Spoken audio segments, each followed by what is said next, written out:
नरेन ने बोला, लक्ष्मी आज शनिवार का दिन है, जिस दिन अपन इस दरिद्रता से मिलने के लिए पीपल के पेड़ के नीचे आए हैं।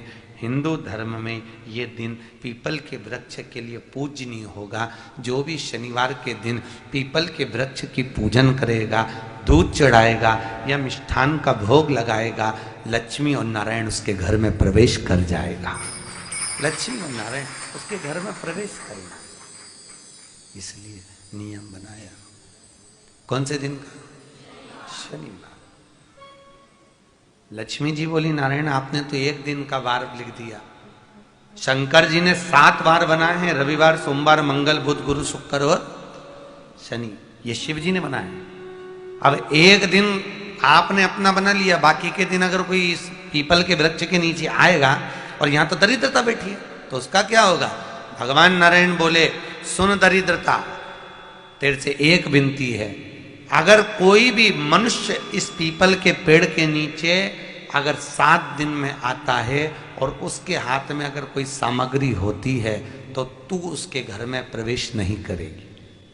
नियम है पीपल के वृक्ष का, या तो पानी का लोटा लेकर जाओ, कुंकू का चोपड़ा लेकर जाओ, शक्कर लेकर जाओ, या पेड़ के नीचे चींटी को डालने के लिए आटा ले जाओ, पर खाली हाथ पीपल के वृक्ष के नीचे कभी मत जाओ, कभी नहीं जाओ। खाली हाथ जाओगे तो दरिद्रता तुम्हारे घर में प्रवेश करेगी। दरिद्रता उठकर खड़ी होकर बोली, नारायण तुमने अपनी मनमानी करी है, एक दिन मुझे भी मेरा चाहिए। भगवान ने कहा, बोल कौन सा दिन चाहिए? दरिद्रता कहती है, रविवार के दिन इस पीपल के वृक्ष के नीचे मैं दिन भर नृत्य करूं, इसमें रहूं, और जो यहां आए रविवार को मैं उसके घर में प्रवेश करूं। भगवान ने कहा, ठीक है। दरिद्रता, रविवार का दिन एक ऐसा दिन रहेगा जिस दिन तू इस पीपल के वृक्ष के नीचे नृत्य करेगी, और जो आएगा इस पीपल के वृक्ष के नीचे तो उसके साथ प्रवेश करेगी। मैंने तुझे वर दिया। इसलिए हमारे यहाँ केवल पीपल का वृक्ष अगर दीवार में भी लग जाता है ना, किसी की फैक्ट्री की दीवार में, किसी के घर की दीवार में पीपल का वृक्ष अगर लग जाता है, पीपल का पौधा लग जाता है, उसको कितना भी तोड़ लो वो वापिस लग जाएगा। फिर तोड़ोगे फिर लग जाएगा।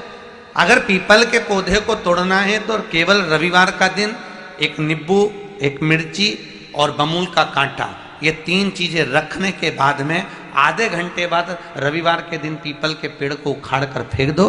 दूसरी बार कभी पीपल दीवार में लगता ही नहीं, कभी नहीं लग सकता। केवल एक रविवार का, केवल एक संडे, इतवार का। घर में दीवारों पर अगर पीपल लग भी गया है, इसलिए पीपल के वृक्ष को उखाड़ने का, अगर घर में पीपल लगा हुआ है या पीपल का पौधा हमारे घर में लग गया, उसको उतारना, निकालना, लगाना, तो पीपल के वृक्ष को अगर निकाला जाता है तो रविवार के दिन, और अगर पीपल के वृक्ष को कहीं लगाया जाता है तो सोमवार के दिन या मंगलवार के दिन, बुधवार के दिन, इन दिनों में लगा सकते पीपल के वृक्ष कहीं लगाना। शनिवार का दिन एक ऐसा दिन होता है जिस दिन पीपल के वृक्ष को कहीं जाकर लगाया नहीं जाता, क्योंकि शनिवार के दिन पीपल के वृक्ष के नीचे लक्ष्मी रहती है। हम अपने हाथों से अगर पीपल का वृक्ष किसी दूसरी जगह पर शनिवार को रोपित करते हैं तो हमारे घर की लक्ष्मी अपने घर से छिन्न होकर चली जाती है। इसलिए शनिवार के दिन पीपल लगाया नहीं जाता, किसी के घर जाकर उसको वापस पलटा नहीं जाता। लग गया उसको डाल। प्रभु मेरी धर्म पत्नी को कहाँ रखूं आप बताओ? वो तो जहां यज्ञ होता है, अनुष्ठान होता है, दान होता है, पुण्य होता है, सत्कर्म होता है, वहां जाने को तैयार नहीं। अब करूं क्या? भगवान ने बोला, एक काम करो। दुर्वासा जी बोले, जिसके यहां रात्रि में बर्तन झूठे पड़े रहते हो उसके घर में इस दरिद्रता को लेकर तुम प्रवेश कर जाना। जिसके यहां रात्रि में बर्तन झूठे पड़े हो वहां लेकर प्रवेश कर जाओ। दूसरी जगह दुर्वासा जी बोले, जो स्त्री घर में दोपहर के समय पर सो रही हो उसके घर में इसको लेकर प्रवेश कर जाइए। जो स्त्री दोपहर के समय में घर पर सो रही हो, इस दरिद्रता को लेकर प्रवेश कर जाइए। तीसरा, जिसके यहां पर दरवाजे पर कांटे वाले पौधे लगे हों उस घर में इस दरिद्रता को लेकर प्रवेश कर जाइए। दरिद्रता, कितनी सुंदर बात कही है।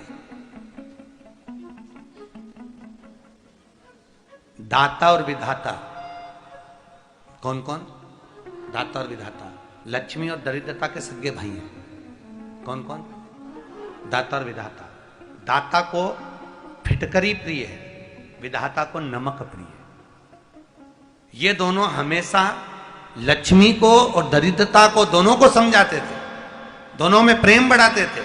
आज भी हिंदू धर्म की रीति है, यहां तो ठीक है, जिसके यहां पर भी अगर थोड़ी सी भी परेशानी होती है, थोड़ा सा क्लेश होता है, अशांति होती है, लक्ष्मी नहीं टिक रही हो, काम नहीं बन रहे हो, बहुत प्रयास करा जा रहा हो और हमारा कार्य नहीं होता, तो क्या करते हैं? फिटकरी और नमक को पानी में डाल देते हैं और घर में पोछा लगा देते हैं। आप लोगों ने आजकल फेसबुक पे भी पढ़ा होगा, व्हाट्सएप पे भी पढ़ा होगा। तो क्यों लिखा उसमें? उसका कारण ही केवल ये है कि दाता और विधाता की प्रियता उसमें।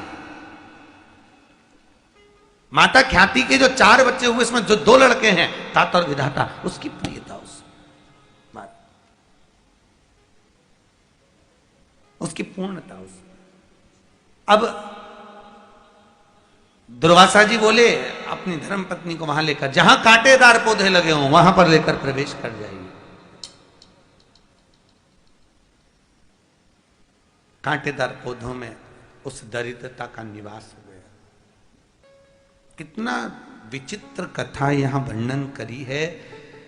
श्रीमद् भागवत के अंतर्गत जो वर्णन किया कि मृत्यु निश्चित है। कि सारे अपन जितने लोग हैं पूरी भारत की भूमि पर, क्या पूरे विश्व में जितने भी हैं, रोज हनुमान चालीसा पढ़ते, रोज शिव चालीसा पढ़ते, रोज सरस्वती चालीसा पढ़ते, कोई लक्ष्मी चालीसा पढ़ता, कोई कृष्ण चालीसा पढ़ता, कोई गोवर्धन चालीसा पढ़ता। नित्य प्रति हम भगवान की चालीसा पढ़ रहे हैं, पर हमने ये सोचा, कभी विचार करा कि इस चालीसा का मतलब क्या होता है?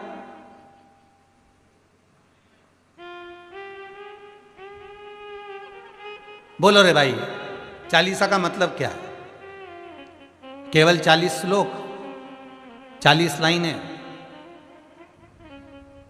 जो संतों ने लिख दी, जो तुलसीदास जी ने लिख दी, बस वो 40 लाइन, उसका मतलब चालीसा हो गया। आस्था चैनल के माध्यम से जितने घर बैठकर कथा सुन रहे हो, फेसबुक यूट्यूब पर जितने लोग कथा को ऑनलाइन श्रवण कर रहे हैं, चालीसा का मतलब क्या है? खूब पढ़ रहे हो, जितने पढ़ रहे हो, जितने टीवी के सामने बैठे हो, जितने मोबाइल हाथ में लेकर कथा सुन रहे हो और जितने यहां बैठकर सुन रहे हो, सब चालीसा पढ़ते हो। तो चालीसा का मतलब क्या है?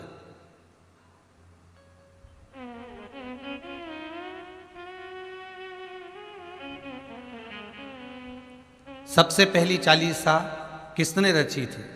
महाराज, सबसे पहली चालीसा। अगर कोई प्रश्न कर ले आपसे, बीच कथाओं में कई बार हमने भी आपको कहा कि सबसे पहली चालीसा की रचना श्री तुलसीदास जी ने करी थी। जिस समय तुलसी बाबा के पास में एक स्त्री आकर रो दी, नैनों से जल बह रहा है उस स्त्री के, और तुलसी बाबा भगवान की भक्ति में डूबे, राम नाम का स्मरण कर कर, रामचरितमानस का स्मरण कर कर गंगा के घाट से निकल कर जा रहे हैं, और वो स्त्री तुलसीदास जी के सम्मुख में आकर रुदन कर दी, तुलसीदास जी के सामने आकर रो दी, नैनों से अश्रु बह रहा है। क्या हो गया? मेरा पति। तुलसीदास जी को लगा क्या पता क्या बोलना चाहती है। अरे हुआ क्या? मेरा पति, मेरा पति 4 बार वो माता कहती है। तुलसीदास जी पूछते हैं हुआ क्या, ये तो बताओ। कोई कह रहा है कि मेरा पति मर चुका है। अरे क्यों चिंता करती है? गंगा का जल ले और शिव का स्मरण कर। तुलसीदास जी कहते हैं शंकर विश्वास रूपिणो, शिव विश्वास है, शिव का स्मरण कर, जा ये गंगा का जल लेकर तो शंकर जी का नाम लेकर तेरे पति पर छीट पिला। कौन कहता है कि तेरा पति मर गया? अगर कुछ ज्यादा दुख भगवान देता है तो किसी सदगुरु के चरणों में भेज देता कि ये मार्ग बता देगा, ये तेरे कष्ट का निवारण कर देगा। अगर कोई दुख आया, कोई तकलीफ आई, कोई कष्ट आया तो किसी सदगुरु की शरण में, किसी संत की शरण में, किसी ज्ञानी की शरण में भगवान भेज देता है। जा वहां पहुंच जा, होगा। क्यों चिंता करती है, ये जल ले जा। अब रुदन इतना कि पति चले गए और बाबा कह रहे हैं कि गंगा का जल ले जा रही, गंगा तो अविरल बह रही है। पर कहा निर्मल मन सो मोहि पावा। भक्ति अगर विश्वास प्रबल है, भरोसा अगर दृढ़ी है और विश्वास अगर दृढ़ी है, तो पत्थर में से जब भगवान प्रकट हो जाता है तो गंगा का जल भी अपना काम कर जाता है, अगर विश्वास है।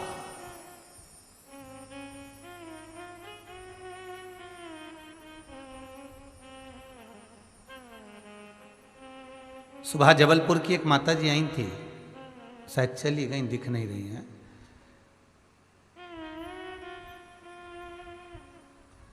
यहां पे जो लोग खड़े थे उनके सामने उन्होंने एक शब्द कहा था कि मेरे को शुगर बहुत थी महाराज। कौन खड़ा था? आप खड़े थे बहन? खड़े थे आप? कहां से आए आप? अमरावती। खड़े होके बोलिए, इनको दिखाना भाई। अमरावती दरियापुर से आए। क्या बोल रही थी वो? जबलपुर से आई थी वो।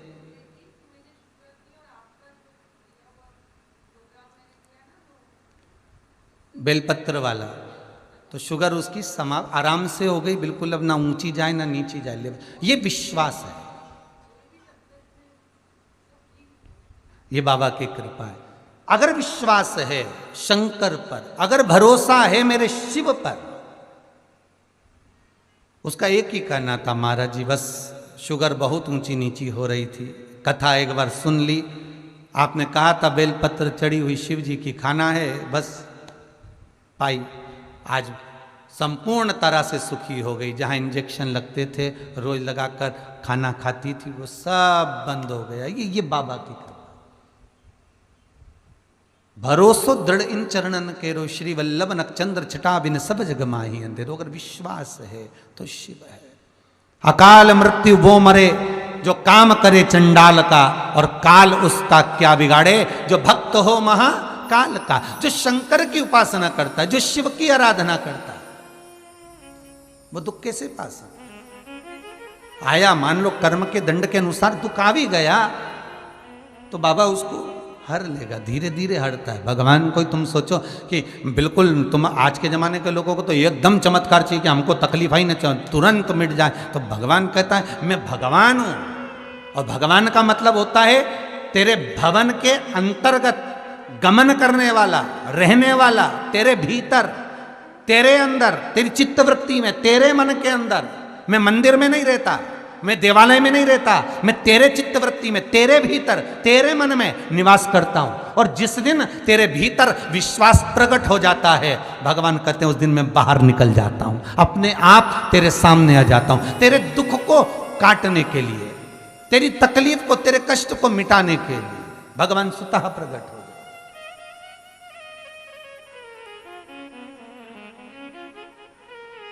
जब राम जी महाराज ने सेतु बनाने की विचार करा, कब करा? जब राम जी महाराज पूर्ण तरह से, मेरे रामचंद्र भगवान समुद्र से विनती कर लिए, हनुमान जी से बोल लिए, सबको कह दिए, सारी तरह से जब श्री राम जी महाराज देख लिए कि अब ये काम नहीं हो सकता, तब मेरे राम जी ने विचार कर लिया अब कोई राह दिखा सकता है तो वो शंकर दिखा सकता है। तो लंका में चढ़ाई करने से पहले, सेतु बांधने से पहले भगवान शंकर की स्थापना कर दी, शिवलिंग की प्राण प्रतिष्ठा कर दी, शंकर के शिवलिंग को विराजमान कर कर पूजन कर दी कि हे भोलेनाथ, अब मार्ग कोई नहीं बता सकता, आप बता सकते, अब आप प्रकट होइए। और जब इस मन से, इस चित्त से, इस वृत्ति से विश्वास जब प्रकट होता है तो वो एक बिंदु के रूप में प्रकट होता है। बस सामने मेरा शिव आ गया और सामने जब भगवान शंकर आए और शिव जी ने कह दिया आपने सेतु बांधना तैयारी करो, आप चिंता ना करो, बांधो अब सेतु।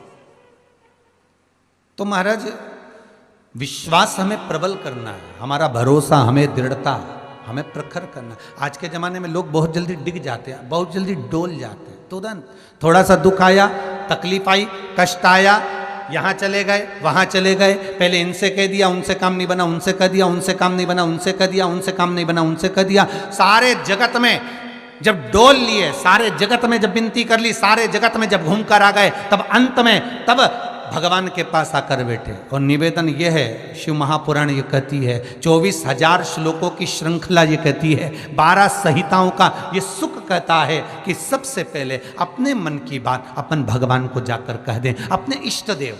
और हम ये भी नहीं कहते कि तुम शंकर जी से कहो, आपकी जिससे अच्छी पटे उसे पटा लो। राम से पटे तो राम जी को पटा लो, भगवान कृष्ण से पटे तो भगवान कृष्ण को पटा लो, देवी जी से अच्छी बने तो माता जगदम्बा को पटा लो, अगर शंकर से अच्छी बने तो भगवान शिव को बना लो। तुम्हारी जिससे अच्छी बने उसको बनाओ, उससे जाकर विनती करो, उससे जाकर निवेदन करो, वो सुनेगा, वो पाएगा।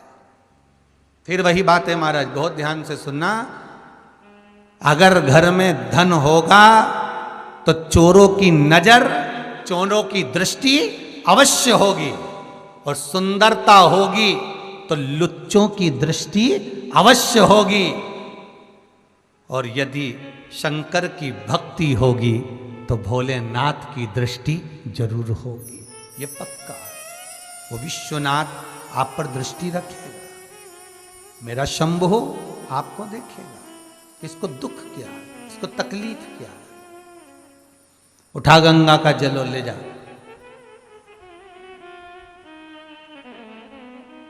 उठा गंगा का जल, स्त्री कहती है तुलसीदास जी के सामने, सबसे पहली चालीसा की रचना तुलसी बाबा करें, इधर देखिएगा कथा पर।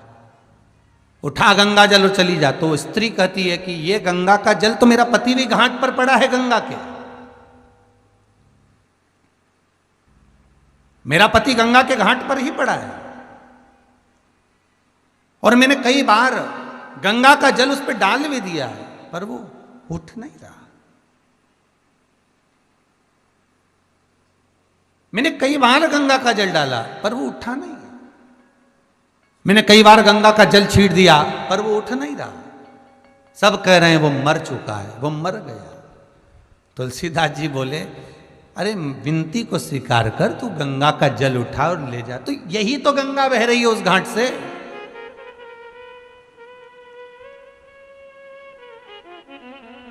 यही तो गंगा बह रही है। महाराज बहुत अंतर है, बहुत ध्यान देना। जब तक विवाह नहीं होता ढेरों लड़कियां देखी जाती है, जब तक विवाह नहीं होता ढेरों लड़के देखे जाते हैं, पर जिस समय पर विवाह हो जाता है लड़की न अन्य लड़के को देखती है, न अन्य लड़का किसी अन्य लड़की को देखता है। किसी लड़की को संबंध बन गया, पति पत्नी का संबंध हो गया। उसी तरह गंगा तो अविरल बह रही है, पर किसी सदगुरु ने, किसी संत ने अगर कह दिया कि तू गंगा का जल ले जा, मतलब अब यह संबंध पक्का हो गया।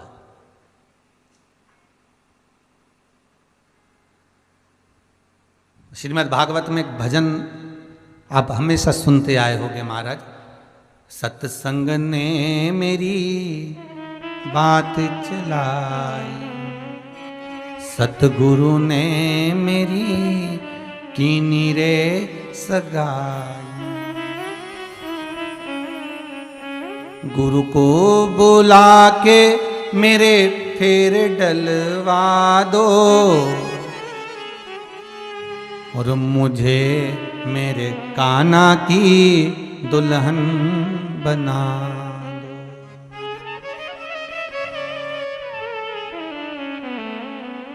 हमेशा अपन भागवत जी में ये भजन बहुत सुने महाराज, कि जब गुरु सदगुरु कोई संत एक बार भावर डलवा देता है, बस वो संबंध फिर पक्का हो गया। अभी तक गंगा बह रही है, तूने गंगा का जल उठाकर डाला भी, पर पति जीवित नहीं हुआ। तुलसीदास जी कह रहे गंगा ले जा, तो फिर स्त्री फिर बोली मैंने कई बार डाल दिया पर जीवित ही नहीं हुआ।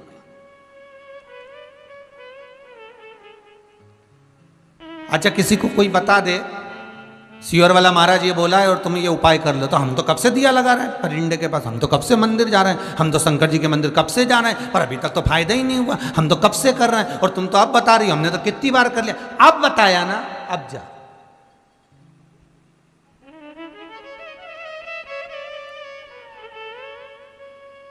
अब जाओ। अरे गुरु जी हमने तो पशुपति व्रत कर लिया, हमने तो ये, तो एक बार फिर कर, जा अभी जा कर,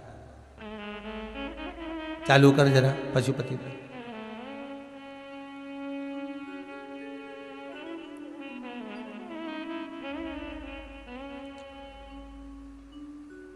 अब फिर बोली गुरु जी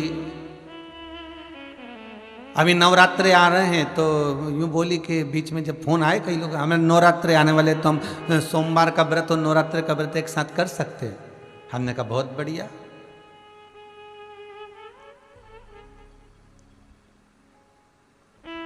अब भगवान से आशा लगा के बैठिए कि भगवान मेरी सुन ले, और भगवान को ही चूना लगाने के चक्कर में बैठी है कि दोनों व्रत एक साथ करके दोनों को ही काम हो जावे, तो भगवान कभी इस व्रत से राजी हो गया या इस व्रत से राजी हो गया।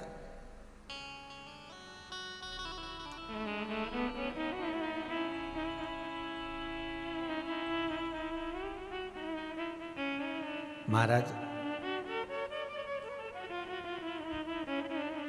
जाओ ये गंगा जी का जल उठा लो और ले जाओ, पति पे छीट दो।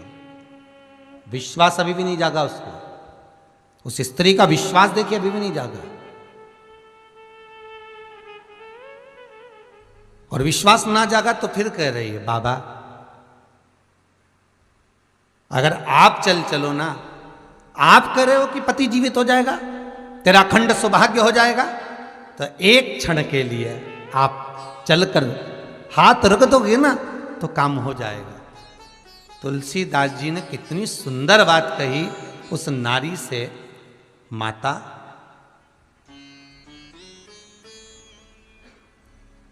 जब तुम गुरु के वचन पर विश्वास नहीं कर पा रहे हो, तो गुरु पहुंच भी गया तो क्या विश्वास रहेगा, क्या विश्वास।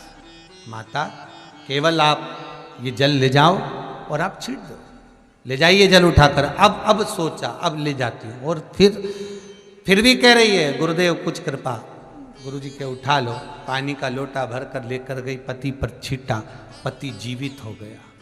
पति तो जीवित हो गया, अकबर को सूचना मिल गई, और अकबर को सूचना मिली कि एक संत ऐसा है कि मरे हुए को भी जिंदा कर देता है। अकबर ने कहा बुलाओ उसको, हमारे राज्य में हमारे क्षेत्र में ऐसा संत कि मरे हुए को जिंदा कर दे, तो वो तो हमारे पास रहना चाहिए। मान लो हम कभी मर गए तो हमारी पत्नी उससे कह के हमें जिंदा तो करा देगी। बुलाओ जरा संत को। तुलसीदास जी आए अकबर के यहाँ। महाराज, अकबर ने कहा हमने तुम्हारा बहुत नाम सुन रखा है। जी महाराज, तुम मरे हुए को जिंदा कर देते हो। तुलसीदास जी बोले तो कोई हो सकता है क्या कि मरे हुए को जिंदा कर दे कोई? नहीं नहीं, घाट पे एक महिला आई और उसका पति मर चुका था और तुमने जिंदा कर दिया। अरे तुलसीदास जी कहे महाराज ये तो व्यर्थ की बात है, वो तो बेचारी रोती हुई आई थी, मैं गंगा का स्नान कर कर आ रहा था, हाथ में गंगा जल था मेरे पास में, बाजू में रामचरितमानस थी, भगवान राम का नाम लेते हुए आ रहा था। अब उसको रोता हुआ देखकर मैंने कहा काहे को चिंता करती, तेरा पति जीवित हो जाएगा, बस इतना कहा, और वो पानी लेकर चली गई और छीट दिया, जीवित हो गए। हो सकता है उसकी श्वास कहीं अड़ गई होगी और उसने पानी पिलाया और बच गई होगा। महाराज मेरा कोई भाव नहीं, पूरे नगर में बात हो रही है कि आप मरे हुए को जिंदा कर देते हो। प्रैक्टिकल करवा, एक मुर्दा लेके आ,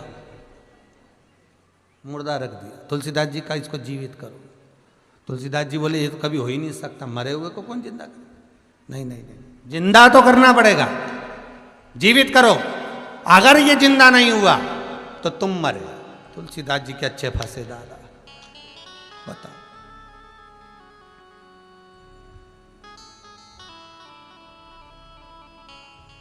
ये बड़ी बड़ी विचित्र फंस गए जी। होता है ये, उसी में का हल हो गया। जैसे एक संत जा रहे थे तीर्थ करने के लिए, तो चेले को छोड़ गए आश्रम में का चेला तुम यहीं रहना, शालिग्राम जी की सेवा करना। जी गुरुदेव। अब इतने बड़े शालिग्राम, अब उनकी सेवा करता। एक दिन चेला आम के पेड़ के नीचे सोया, ऊपर दिख गया आम। अब उसने सोचा राम जी आम तो बड़ा सुंदर लग रहा है पर चढ़ना नहीं आता, तोड़े कैसे। अब वो आश्रम में कोई पत्थर मत्थर भी नहीं दिखा। अब वो गए तो अंदर से शालिग्राम जी को लिया, जो दिया धर के, तो आम तो नीचे आ गए, शालिग्राम जी ऊपर रह गए। अब शालिग्राम जी ऊपर रह गए। अब इसने सोचा राम जी बड़ी आफत पड़ी, शालिग्राम जब नीचे कैसे आए। तो आम तो खा लिया, शालिग्राम जी ऊपर। ये आराम से 2-3 दिन बाद संत आ गए गुरुजी ने कहा क्यों छोरा चेला। हाँ जी गुरुजी। शालिग्राम जी कहाँ गए। चेला बोला गुरुजी रोज चंदन घिसते थे, उनको लगाते थे, वो घिसा हुआ तो बचोगे। 24 घंटे तुमको दिए हैं, 24 घंटे के बाद तुम मरोगे। अब इतने में एक शिष्य ने अकबर के द्वारपाल ने कह दिया चमत्कार क्या दिखाना है, तो कि इसको बंद कर दो।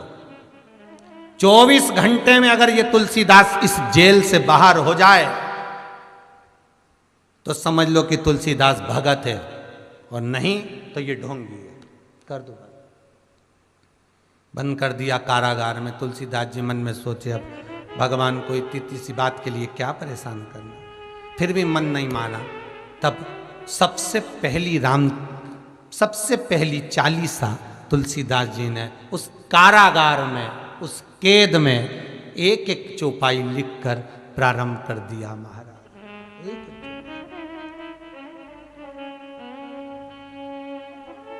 एक श्री गुरु चरण सरोज रज, निज मन मुकुर सुधार। एक एक लाइन तुलसीदास जी लिखते जाते हैं। जैसे जैसे 40 लाइन धीरे धीरे पूरी होती चली जाती है, अकबर के राज्य में बंदर बढ़ते चले जाते हैं।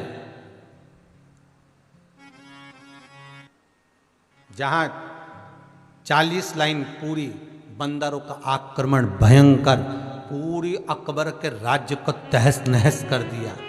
अकबर घबरा गया, ये क्या हो गया, इतने बानर कहां से आ गए। सैनिक बोला वो राम का भगत है, हनुमान आ गए, छोड़ो अब जल्दी से, अगर वो नहीं छूटेगा तो सारे बानर नष्ट कर देंगे। तब 40 सा पूरी हुई। पावन तनय संकट हरन मंगल मूर्ति रूप, राम लखन सीता सहित हृदय बसौ सुर भूप। भगवान की जब 40 पूर्ण करी, तुलसीदास जी को माला पहनाकर अकबर बाहर लेकर आया। अकबर जैसे लाया, तुलसीदास जी ने चारों तरफ देखा, देखते ही बानर गायब हो गए। बस वो 40 तुलसीदास जी ने जो रची, वो 40 नहीं थी। आप भी इतनी जिंदगी से पढ़ते आ रहे हो, 40 का मतलब क्या होता है, मन से की गई स्तुति, मन से पुकारा गया हो भगवान को, दिल से पुकारा गया हो भगवान को। केवल मतलब ये नहीं कि 40 लाइन होना चाहिए भगवान को पुकारने के लिए। आप बस निवेदन इतना है कि भले नेत्र नहीं हो, भले हस्त ना हो, भले चरण ना हो, भले चित्तवृत्ति, पर मन, ये दिल, ये वृत्ति, ये भगवान को दे दीजिए। आप दिल से एक बार भगवान शिव को पुकारो, तुम दिल से एक बार भगवान को बुला कर देखो, भगवान सम्मुख में खड़े मिल जाएंगे। बस उसे प्रकट करना है।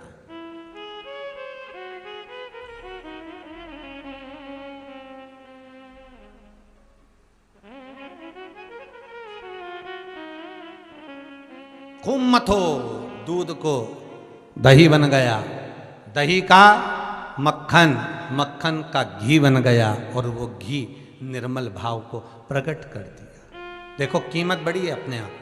दूध की कीमत कितनी है, 40 रुपया किलो, ठीक है। दही बन गया, हो गया 60 रुपया किलो। 60 से फिर मक्खन बन गया महाराज, हो गया 100 रुपया किलो। 100 से फिर मक्खन से घी बन गया महाराज, सीधी कीमत बढ़ गई 450 रुपये किलो। कितनी कीमत बढ़ी, बस मथना है उसको।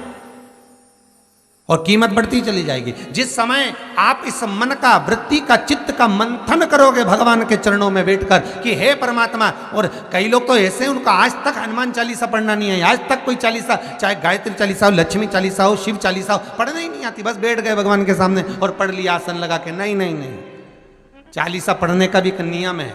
अगर कोई लक्ष्य लेकर पढ़ रहे हो तो उसका एक नियम है। पूरी जिंदगी पढ़ते रहोगे तो भगवान की प्राप्ति नहीं है, पर लक्ष्य लेकर अगर पढ़ा है, आसन से जिस भगवान की चालीसा पढ़ रहे हो उसकी मूर्ति या उसका फोटो आपके सामने होना चाहिए। एक घी का दिया, अगर हनुमान चालीसा पढ़ रहे हो तो या तो घी का दिया जलाओ, वो भी गाय के घी का हो, भैंस के घी का मत जलाना। हनुमान जी कभी प्रकट नहीं होंगे भैंस के घी से।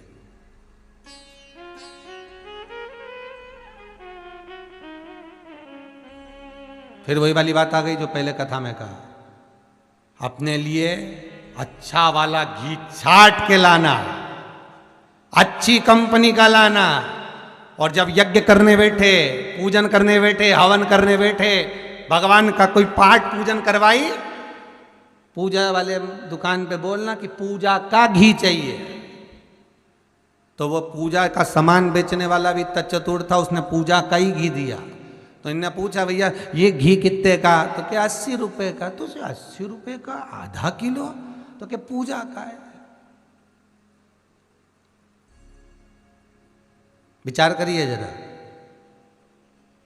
अब और मांग कितना रही है? बस बेटा सीए में पास हो जाए भगवान, इसीलिए मेरा पूजन कराई। अब भगवान बोल रहा 80 रुपया का घी हमको लगा रही चूना, 80 रुपया का, और वो भी पूजन वाले की दुकान पे जाके।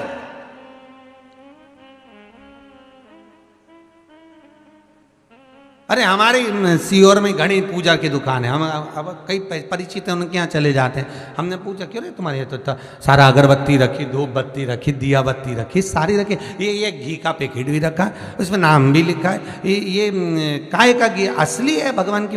अरे गुरु जी कोई असली है? बस घी है, उस पर लिखा है शुद्ध घी। तो मैंने कहा शुद्ध घी तो लिखा है, पर ये कितने का है? 65 रुपए का डब्बा है। हमने कितने किलो का? आधा किलो का। हमने कहा वाह, काय के लिए होता है क्या? लोग लेके जाते हैं हवन पूजन के लिए। हमने भी सोचा वाह रे विश्वनाथ वाह, क्या के एक बंगला बना दो भोलेनाथ, क्या के सर्विस लग जाए भोलेनाथ, फिर के बहू को छोरा हो जाए भोलेनाथ। अब भोलेनाथ जी से पूछा ये देते क्यों नहीं? तो भगवान भी बोले बस वो पूजा वाली दुकान का 80 रुपए में काम चला रही है और ढेरों का मांग रही। अब बताओ, तुम सोचो कि भगवान क्यों प्रसन्न नहीं हो रहा? मेरा निवेदन केवल इतना सा है, तुम भगवान को लाखों का मत दो, करोड़ों का मत दो। भगवान कभी आकर नहीं बोलेगा कि मुझे करोड़ों का रुपया देना, भगवान कभी आकर नहीं बोलता कि मुझे लाखों का धन देना, भगवान कभी आकर नहीं कहता कि मुझे आभूषण देना, भगवान कभी आकर नहीं कहता कि मुझे वस्त्र देना। भगवान केवल एक बात कहता है कि तुम अपना दिल देना, अपना मन देना, चित्तवृत्ति देना। तुम अपना मन तो दो।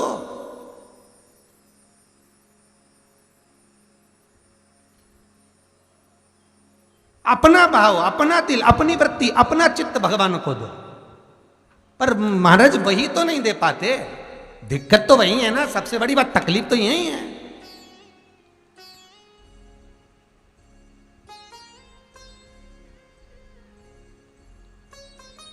महाराज एक जमुनादास जी थे,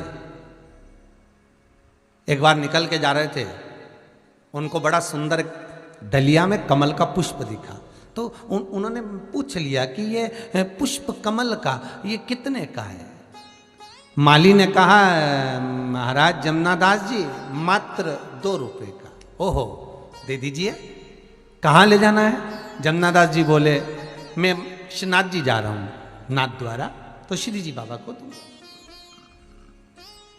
ये पुष्टि मार्ग के 252 वैष्णव की वार्ता जी में से एक वार्ता है। ये फूल मैं श्री जी बाबा को समर्पित करूंगा, गोवर्धन नाथ जी को, ठाकुर जी को दूंगा। अच्छा अच्छा ठीक है। इतने में वहीं से उस नगर का एक राजा निकल कर जा रहा था, सेठ, जिसका नाम था यवन राज। यमनराज ने फूल देखा तो वेश्या के घर जा रहा था, उसने सोचा अब जाते जाते वेश्या के लिए फूल ले चलता हूँ। कितने का है? तो जो फूल जमुना दास जी ने ठाकुर जी के लिए खरीदा था वही फूल यमनराज ने उस वेश्या के लिए खरीदना चाहा। ये फूल कितने का है? जमुना दास जी बोले ये फूल तो हमने खरीद लिया। नहीं नहीं, कीमत कितनी है? फूल वाला बोला 4 रुपए। उसने दुगना कर दिया। दुगना होता है, आप भी प्रैक्टिकल करके देखना। बाजार में भिंडी खरीदने जाओ, गिलकी खरीदने जाओ, पैदल जाओगे तो 16 रुपये 20 रुपये किलो मिल जाएगी भिंडी हो। मोटरसाइकिल से जाओगे तो 25 रुपये किलो हो जाएगी हो। और 4 व्हीलर गाड़ी से जाओगे तो 30 रुपया किलो हो जाएगी। और प्रैक्टिकल करके देखना। और सियोर वाला महाराज कहीं झूठ तो नहीं बोल रहा, जरा प्रैक्टिकल जरूर करना। जो चीज बड़ी दुकानों पर महंगी मिल रही है वही चीज छोटी दुकानों पर जाकर खरीद कर देखना, वही कंपनी वही चीज वहां मिलेगी सस्ती। पर दिक्कत इतनी सी है ना, अगर छोटी दुकान पे जाए तो फैशन कहां से हो? लगना भी तो चाहिए कि हम कोई चीज खरीद रहे हैं। दिक्कत तो वहां अड़ी पड़ी है।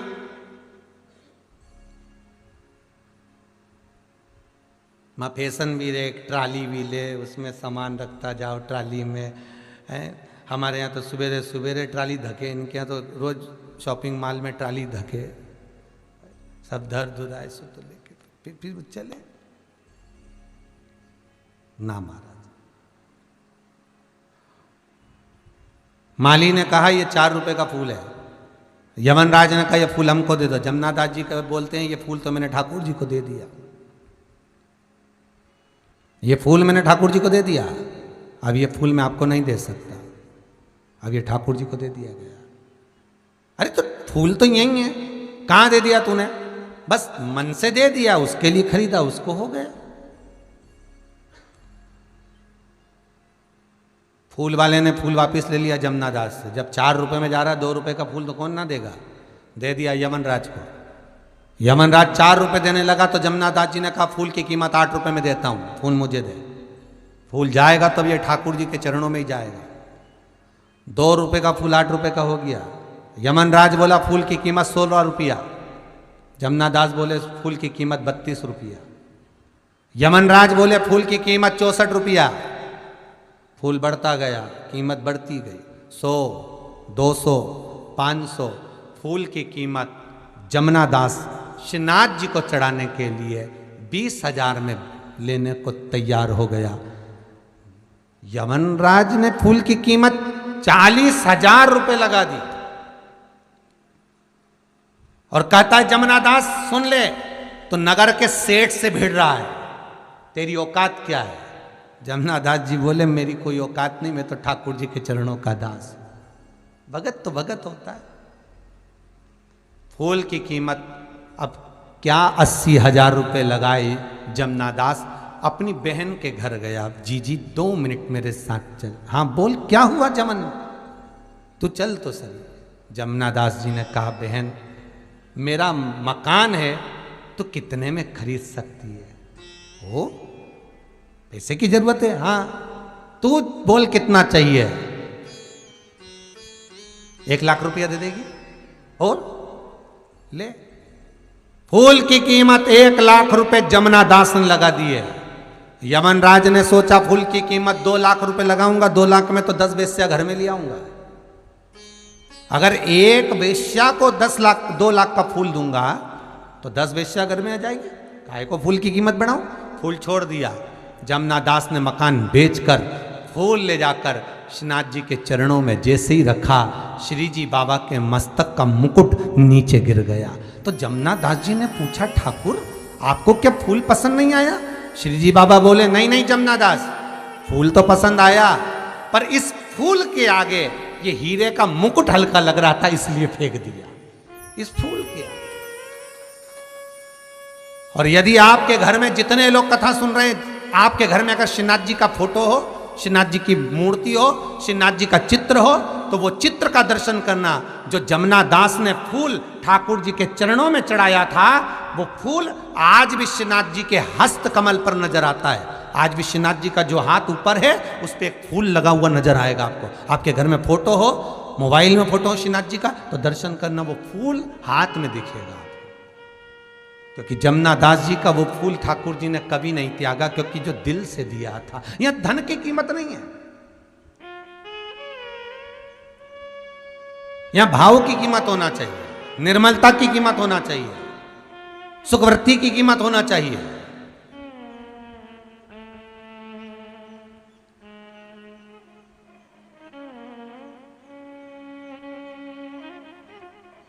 घी का दिया लगाइए अगर चालीसा का पाठ कर रहे हो हनुमान जी का, और बहुत ज्यादा संकट है, बहुत ज्यादा परेशानी है, तो हनुमान चालीसा का पाठ करो तो तिल्ली के तेल का दिया लगाओ,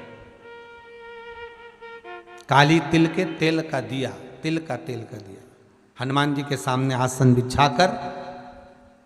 बहुत तकलीफ है तो 3 पाठ प्रतिदिन करो, और एक आसन से जितने समय, 9 बजे अगर आप बैठते हो पाठ करने तो 9 बजे ही बैठना है। 11 दिन तक प्रतिदिन 3 पाठ रोज करो।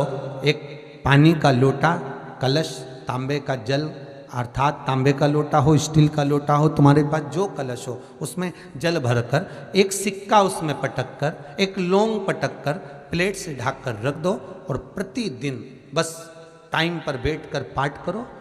11 दिन पूर्ण होंगे, जिस कामना से आपने पाठ करा है, बस वो सिक्का, वो लौंग कलश में से निकाल लो, जल का आचमन करो, और जिस काम के लिए करा है वो जल उस प्रयोग में ले लो। उस प्रयोग, किसी से बात करने जाना है तो वो जल पी कर जाइए, कोई से हाथ मिलाना है तो वो सिक्का, वो लौंग अपने हाथ में रखिए, अपने साथ रखिए। कई लोग कहते हैं हम तो बहुत दिनों से हनुमान चालीसा पढ़ रहे हैं, हम बहुत समय से राम रक्षा स्तोत्र का पाठ कर रहे हैं, हम बहुत समय से ये कर, अरे तो उसको नियम से तो करो। हनुमान चालीसा का प्रागट्य केवल एक दिल से की गई स्तुति। हनुमान जी महाराज की स्तुति, राम जी महाराज की स्तुति तुलसीदास जी ने केवल दिल से करी थी, केवल मन से। और ये नहीं कहते कि हनुमान चालीसा पढ़ोगे तभी भगवान, नहीं नहीं, आप दिल से अगर भगवान को पुकार लीजिए, आप दिल से पुकारो उसको, वो आएगा।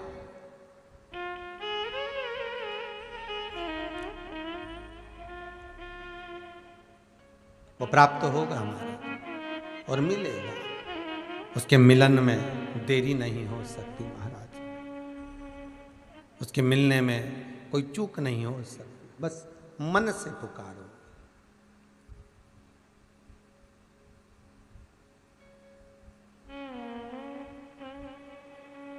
महाराज, मेरा कोई ना सहारा बिन तेरे, भोलेनाथ कांवड़िया मेरे, मेरा कोई ना सहारा बिन तेरे, भोलेनाथ कांवड़िया मेरे, मेरा कोई ना सहारा बिन तेरे, भोलेनाथ कांवड़िया मेरे, मेरा कोई ना सहारा बिन तेरे, भोलेनाथ कांवड़िया मेरे। भाव से, प्रेम से।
जन्म जन्म से तेरा हूँ, मैं तो जन्म जन्म से तेरा हूँ। काटो जन्म मरण के फेरे, काटो जन्म मरण के फेरे।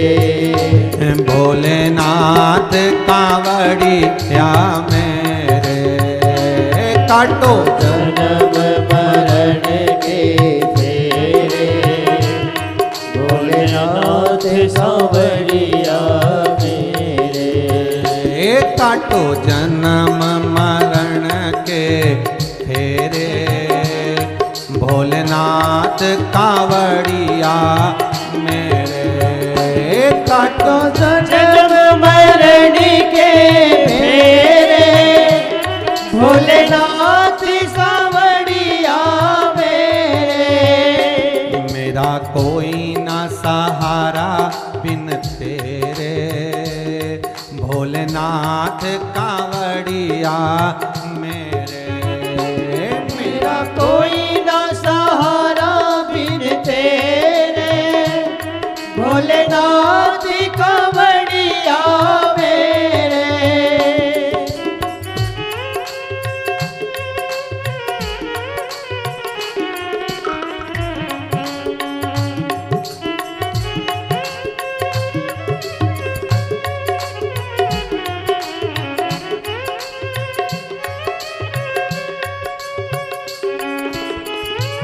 जितने टीवी के सामने बैठे हो दोनों हाथों से प्रेम से, और जितने पंडाल में बैठे हो,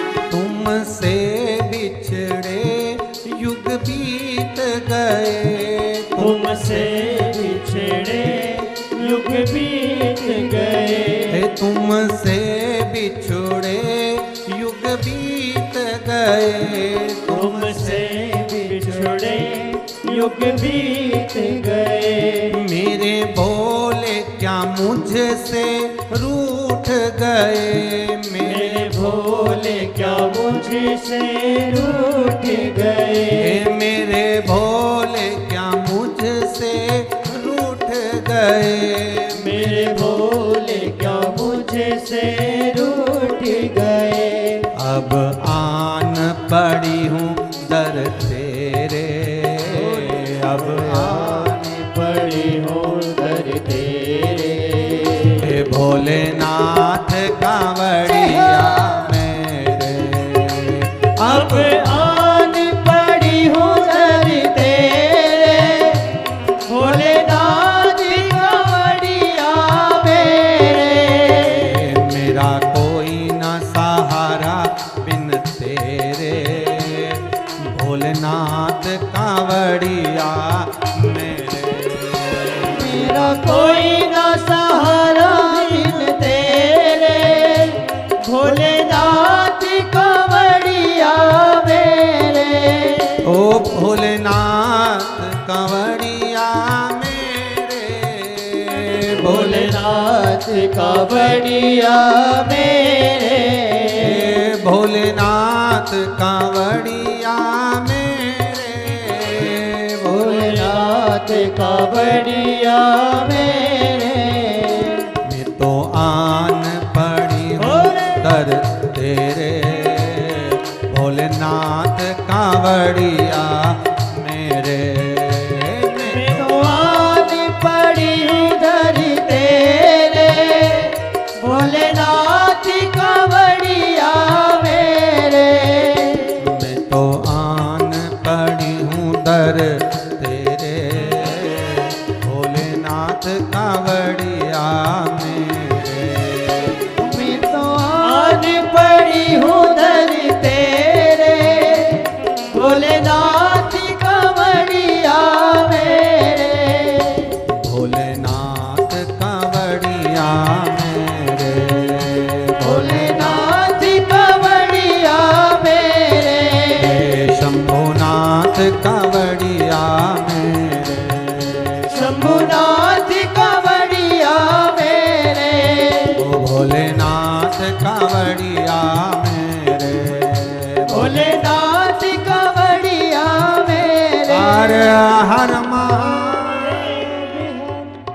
भगवान शिव ओघड़दानी, त्रिकालदर्शी, कैलाशी, अविनाशी मेरे शिव की कथा कर रही है। विश्वास रखकर तुम जो करोगे शिव प्रसन्न होगा।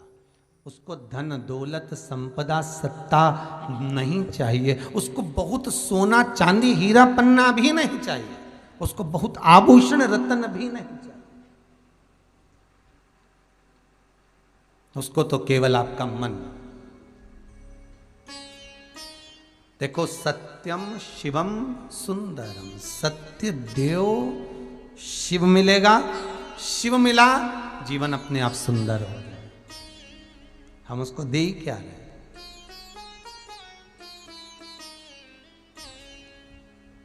महाराज, कथा के जो यजमान हैं रमेश चंद्र जी कौशल मार साहब देवास वाले,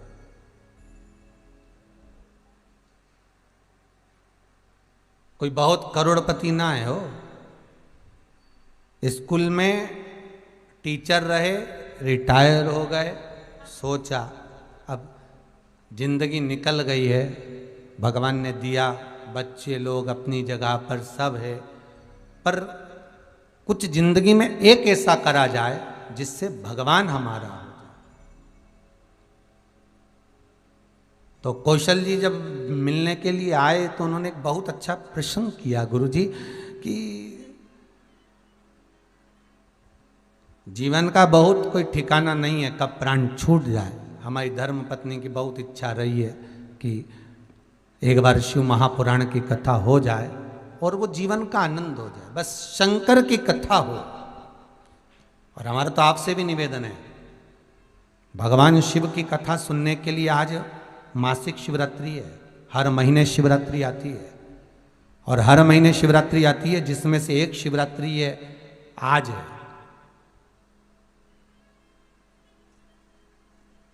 और शिवरात्रि, मासिक शिवरात्रि से कथा प्रारंभ होकर कल सोमती अमावस्या आ जाएगी।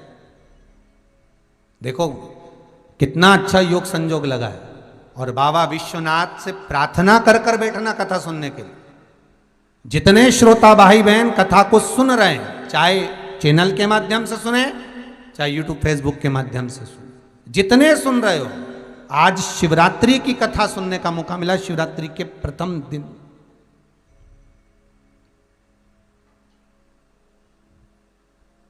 पूरे लॉकडाउन में जो कथा चली है महाराज, वो कथा अन्य अन्य दिन में प्रारंभ हुई, पर शिवरात्रि के दिन प्रारंभ नहीं हुई। पर ये कथा शिवरात्रि के दिन प्रारंभ हो रही है। तो मुझे उम्मीद है मेरा विश्वनाथ आपकी झोली जरूर भरेगा। आप जिस कामना से सुन रहे हो, आप जिस करुणा से, जिस कामना से आप श्रवण कर रहे हो, वो आपकी कामना बाबा विश्वनाथ पूर्ण जरूर करेगा। वो देने में तो कमी नहीं रखेगा। महाराज, वही बात का ध्यान करिए। तेरे दरबार की बाबा निराली शान देखी है, तेरे दरबार की बाबा निराली शान देखी है। तुझे देते नहीं देखा, पर झोली भरी देखी। वो दिखता भले ना हो, वो सामने भले ना हो, पर वो झोली तो भर ही देता। जो मांगा वो मिला। पूरे लॉकडाउन से आप लोग कथा सुन रहे हैं। जो जो जहां जहां बैठकर, देश विदेश में जितने लोग कथा फेसबुक यूट्यूब पर सुन रहे हैं, घर पर बैठकर सुन रहे हो, हृदय पर हाथ रखकर बोलना, और बन सके तो मैसेज भी करना। भले आप अपना मैसेज पहुंचाना जरूर, सत्य बोलना कि इतनी कथाओं में बाबा ने आपको दिया कि ना दिया। चित्तवृत्ति जो तुमने दिल से करा है, जो तुमने भगवान का स्मरण भाव और चित्त वृत्ति से जो करा है, जो कथा सुनी है, उसका मिला तो है। वो देने में कमी नहीं रखता। शिव महापुराण की कथा कर रही है, और वो भी शिव पुराण जो चल रही है वो हनुमत चरित्र शिव महापुराण। पहले सती चरित्र वाचा, पार्वती चरित्र वाचा, गणेश चरित्र वाचा, अब जो चरित्र चल रहा है ये हनुमत चरित्र।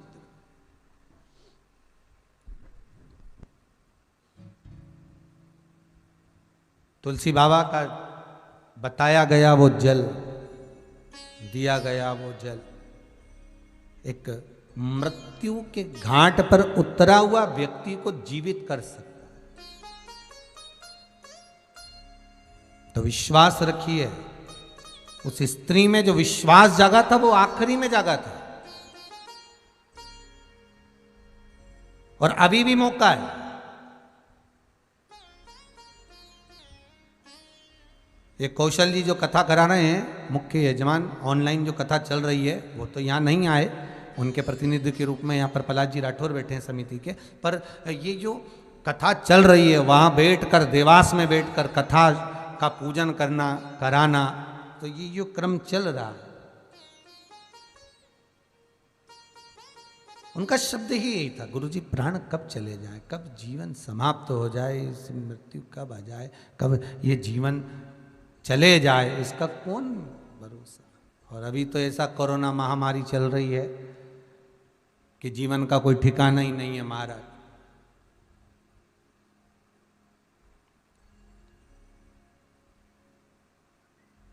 वो कैसे कहते हैं ना, जीवन पानी के बुलबुले की तरह। हम तो कह पानी का बुलबुला भी जान दो, वो जो गैस वाला गुब्बारा होता है ना, गैस वाला जो गुब्बारा होता है उसमें जब तक गैस भरी रहती है वो सब दूर डोलता है, वो बहुत ऊंचाई तक भी जाता है, बहुत ऊपर।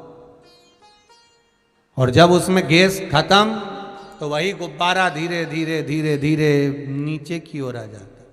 बस जब तक गैस है डोल ली है, उसके बाद वापस नीचे आ गया, और वो डोरी में बंधा होता है, वो डोरी खींच ली जाती है वापस नीचे। बस यही मनुष्य का शरीर है, यही मानव देह। जब तक है जप लिए, फिर गए तो गए, गैस समाप्त, पास गई। शिव कथा कह रही, भगवान शंकर का पावन चरित्र कह रहा है। ये शिव महापुराण कोई साधारण सी पुराण नहीं है।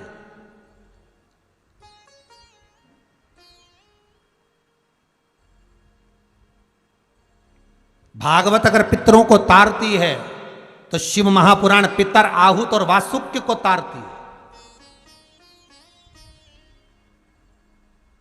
पितरों के 3 क्रम हैं। एक पित्र जो पूर्ण अवस्था लेकर चले गए और अवस्था लेकर गए हैं, पर जिनके भीतर अभिलाषाएं बहुत थी, वो पित्र बन गए। आहूत जो माता के गर्भ में आने के बाद कुंवारी अवस्था में मर गए, चाहे जन्म लेकर मरे हो चाहे गर्भ के अंदर मरे हो, वो आहूत बन गए। और वासुक अर्थात बहुत कुछ करना चाहते थे, इस संसार में आकर बहुत कुछ करना चाहते थे, पर कोई गति ऐसी हुई, कोई एक्सीडेंट हो गया, कोई क्रम ऐसा हो गया, कोई बीमारी ऐसी लग गई कि मरना पड़ा, पर तड़प तड़प कर मरे, प्राण छूटे, पर बहुत दुख होकर, बहुत तकलीफ होकर। वो वासुक। भागवत पितरों को तार देती है, पर शिव महापुराण की कथा, शास्त्र कहता है कि शिव महापुराण को श्रवण कर कर जाने वाला जीव, भले वो सुनने वाला नहीं बैठा, भले वो सुनने नहीं बैठा, जो जिसके पितर हैं, जिसके वासुक है, जिसके आहूत हैं, पर शिव पुराण कर रही है, जो श्रवण कर कर भी जाता है, और जिस मार्ग से श्रवण कर कर वो निकल रहा होता है, उस मार्ग में जितने अधोगति में मरे होते हैं, चाहे वो पितर हो, चाहे वासुक हो, चाहे आहूत हो, जितने अधोगति में मरे होते हैं, वो जीव भी तरते चले जाते हैं, मात्र जो श्रवण कर कर जा रहा है।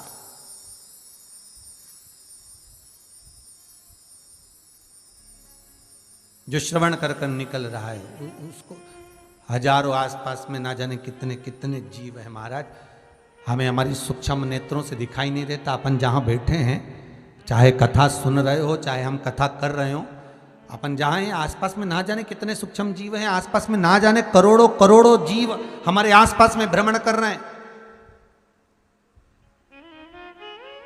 और उनकी एक ही अभिलाषा रहती है कि हमारी मुक्ति हो जाए, हमारा मोक्ष हो जाए।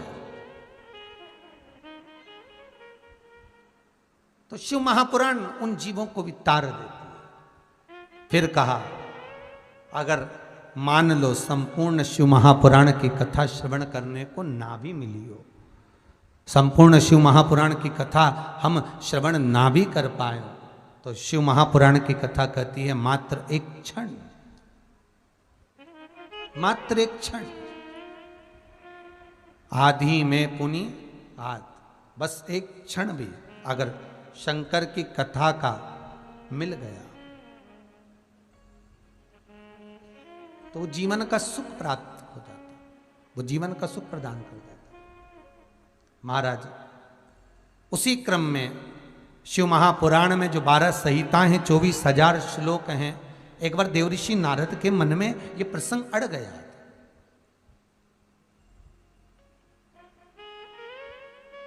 और देवऋषि नारद के मन में ये प्रसंग अड़ा तो एक बार उन्होंने सनकादि ऋषियों से भी ये प्रश्न किया था, महाराज हमारे मन का एक संशय है। क्या संशय? कि मृत्यु लोक में मनुष्य जन्म लेता है तो उसके जन्म लेना और जन्म लेने के बाद उसका प्राण त्यागना, ये किस क्रम में आता है? महाराज सनकादि बाबाओं ने उसको देवऋषि नारद को बहुत सुंदर समझाया। ए देवऋषि नारद, मृत्यु लोक में जो मनुष्य जन्म लेता है वो जन्म उसके पूर्व के किए हुए कर्म के अनुसार होता है, पूर्व में किए हुए कर्म के अनुसार। अगर आज कई व्यक्तियों का आपने देखा होगा, चौराहे पर 3 बच्ची चौराहे हो, चाहे अन्य चौराहे हो, रोड के किनारे लोग कोई भिक्षा मांगते हुए दिखते हैं, भीख मांगते हुए दिखते हैं। तो कई बार अपने के मन में ये प्रसंग तो आता होगा कि भगवान ने इनको कैसा पैदा करा, भगवान ने इनको कैसे जन्म दे दिया। तो कोई कभी विष्णु पुराण को स्मरण करो। विष्णु पुराण में स्पष्ट कहा गया, लक्ष्मी जी भगवान नारायण से पूछती हैं, हे नारायण कृपा करिए मुझे एक प्रश्न का उत्तर दीजिए, संसार में मैंने सबको लक्ष्मी प्रदान करी तो ये भिक्षुक कैसे हो गया?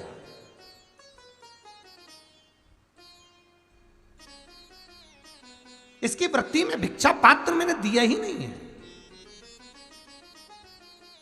लक्ष्मी जी कहती हैं, जब मैं सबको धनपति बना दी, सबके पात्र में मैंने लक्ष्मी दी है, सबके भाग्य में मैंने लक्ष्मी दी है, तो ये भिखारी कैसे बन गया, ये भिक्षुक कैसे बन गया? भगवान नारायण कहते हैं, हे लक्ष्मी सुनो, एक ख्याति की पुत्री लक्ष्मी, बड़े ध्यान से सुनो, तुमने इनके भाग्य में लक्ष्मी तो दे दी, पर इनकी जो भिक्षावृत्ति है ये इनके कर्म से मिली है।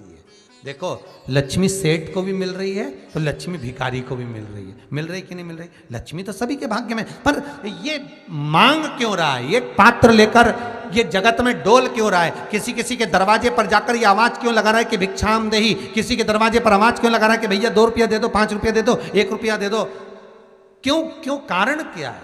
भगवान कहते हैं, लक्ष्मी तूने तो सबके भाग्य में लक्ष्मी लिखी, तूने तो देने में कमी ना रखी। अगर कोई सेठ है तो उसके भाग्य में भी लक्ष्मी है, और कोई भिखारी है तो उसके भाग्य में भी लक्ष्मी है। तूने देने में कमी नहीं रखी है। पर ये जो भिक्षा मांग रहा है, ये जो कटोरा हाथ में लेकर जगत के सामने फैला रहा है, ये इसके कर्म से फैला रहा है। तो कर्म से कैसे?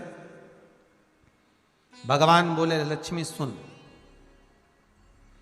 तूने तो बहुत दिया, लक्ष्मी इसके भाग्य में भी आई, पर बात इतनी सी है लक्ष्मी कि इसका जो पूर्व का किया हुआ कर्म है, पूर्व का किया हुआ कर्म है, कोई लेके आया तिजोरी में रखता गया, कोई लेकर आया अलमारी में रखता गया। अर्थात इसने न दान करा, न पुण्य करा, न सत्कर्म करा, ना किसी गरीबड़े को भोजन कराया, ना 1 गिलास पानी पिलाया। बस कारण वही रहा, लक्ष्मी तो इसके भाग्य में रही, पर इसके हाथ में कटोरा आ गया कि भिक्षुक के रूप में, भिखारी के रूप में तू जगत में डोलता फिरे, जगत में घूमता फिरे। ये जितने भिखारी नजर आते हैं, ये कोई साधारण नहीं है, पूर्व समय के करोड़पति हैं। बस अंतर इतना है, भगवान विष्णु ने बनाना था इनको वापिस करोड़पति, तो जो आगे का था कबूतर वाला, तो वो करोड़पति का इनका निकाल लिया इनके बुरे कर्म के अनुसार, तो वो क्या हो गया, करोड़पति की जगह करोड़पति। बस वही कर्म का भोग ये भोग।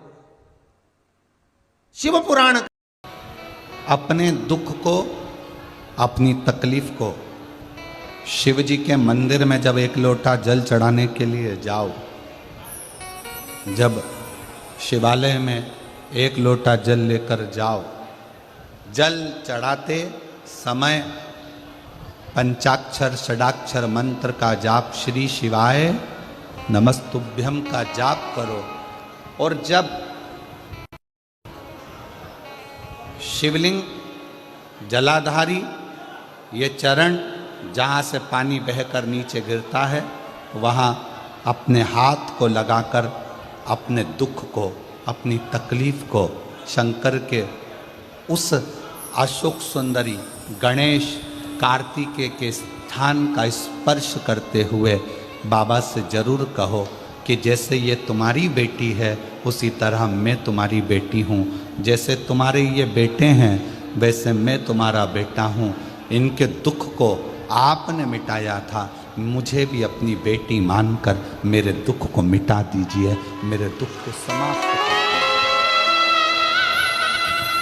किसी से मत कहो पर शिव से कहो, शंकर से।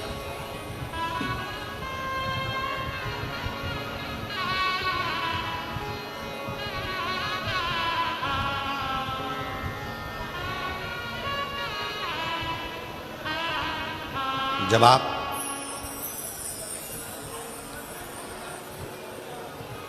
चरण पकड़कर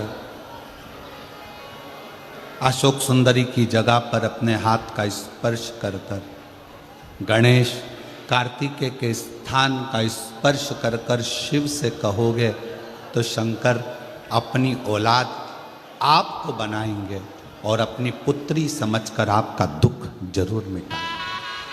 पुत्र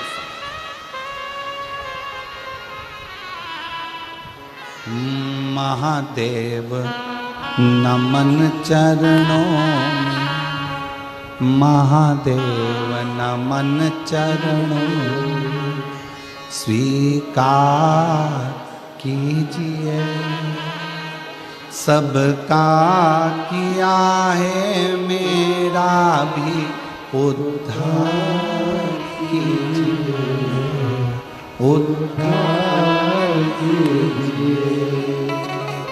है त्रिपुंडधारी, है त्रिशूलधारी, है त्रिपुंडधारी, है त्रिशूलधारी। चरणों में तेरे बाबा जी पावन चारों धाम हैं, तेरी देव करते वंदना, तुझे पूजे अपने इस पगले भक्त का उद्धार कीजिए, सबका किया है मेरा भी उद्धार कीजिए, उद्धार कीजिए। आप भी बोलिए महादेव नमन चरणों में, महादेव नमन चरणों में, स्वीकार कीजिए सबका किया है मेरा भी उद्धार कीजिए, उद्धार कीजिए। हे त्रिपुंडधारी, है त्रिशूलधारी, है त्रिपुंडधारी, है त्रिशूलधारी। हो जाए पूरी कामना कल्याण कीजिए, हो जाए पूरी कामना कल्याण कीजिए, सबका किया है मेरा भी उद्धार कीजिए। महादेव नमन चरणों में स्वीकार कीजिए, सबका किया है मेरा भी उद्धार कीजिए, उद्धार कीजिए। आप शिव जी को जहाँ जल बहता है उस स्थान पर अपना हस्त कमल रखकर बाबा को अपने मन का भाव दिल से, दुनिया का कोई ऐसा दुख नहीं है जिसका हल शिव महापुराण की कथा में नहीं है। हर दुख का एक हल है और वो शिव पुराण की कथा में वर्णित। प्रत्येक दुख, प्रत्येक कष्ट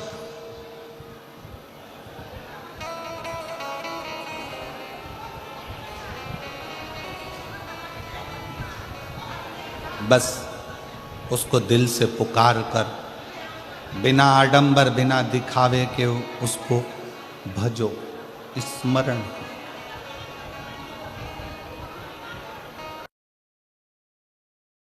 मुख से श्री शिवाय नमस्तुभ्यम ज़्यादा नहीं तो 11 बार तो निकाल लिया करो। ये शरीर, ये हृदय, ये चित्त, ये वृत्ति परमात्मा के चरणों में जाती है।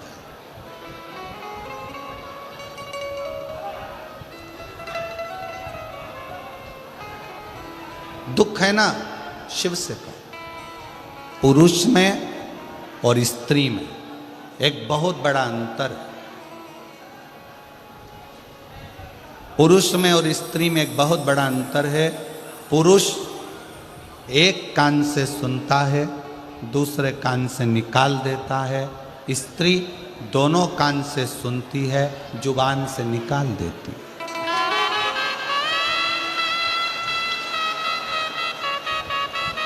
पुरुष में और स्त्री में सबसे बड़ा अंतर यही है कि पुरुष यहाँ से सुनेगा, यहाँ से निकाल देगा, और स्त्री दोनों कानों से सुनकर मुख से निकाल देती है। शिव पुराण की कथा कहती है, अगर स्त्री को मुख से निकालना भी है सुनने के बाद, तो अपने पिता देवादिदेव महादेव के सामने जाकर निकाले तो बात शिव के पास।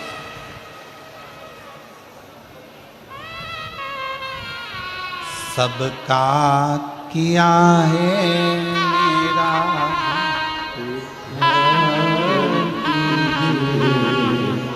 उद्धार कीजिए, हे त्रिशूलधारी, हे त्रिशूलधारी। आपने सबका कल्याण किया तो मैं कैसे रह गई?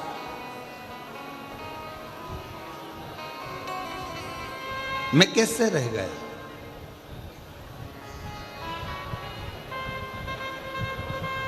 आप सबको दिए हो तो मेरी झोली खाली कैसे रह गई?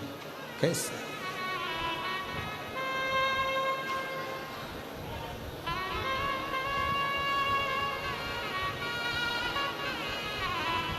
शिव महापुराण की कथा में मेरा उघड़दानी, मेरा शंकर भगवान उसी को बुलाता है जिसकी झोली उसको खुशियों से भरना होता है। खुशियों से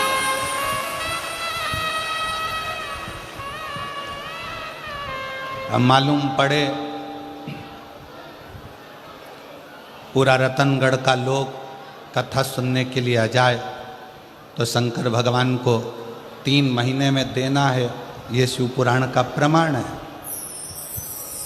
अब बुलाएगा उसी को जिसको देना होगा। जिसको देना ही नहीं है वो मन बनाकर रख भी लेगा कि मुझे कथा सुनने जाना है, कथा सुनने जाना है, पर मेरा भोले बाबा उसको यहाँ तक पहुँचने ही नहीं देगा, पहुँचने ही नहीं देगा।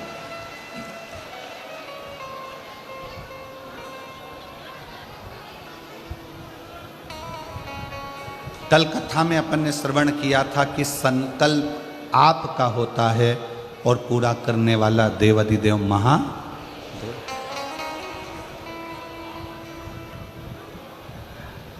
कोई दूसरा नहीं पूरा करेगा, शिव।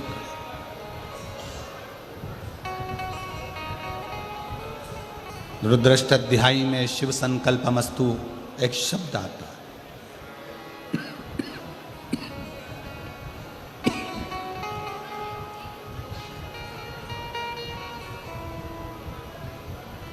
कि पूरा करने वाला कोई दूसरा नहीं, स्वयं शंकर, स्वयं शिव।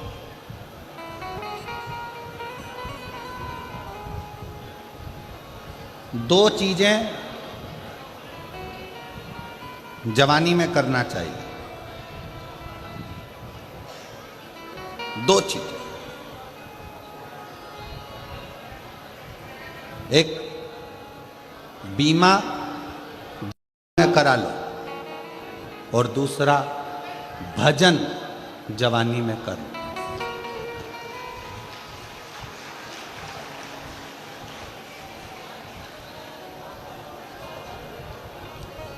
ध्यान दें,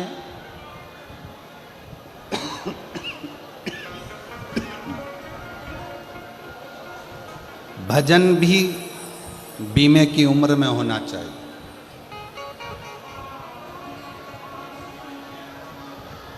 सत्तर साल की आपकी उम्र हो जाएगी, 70 साल की आपकी आयु हो जाएगी, बीमे वाले से कहोगे कि हमारा बीमा कर दे, वो नहीं करे।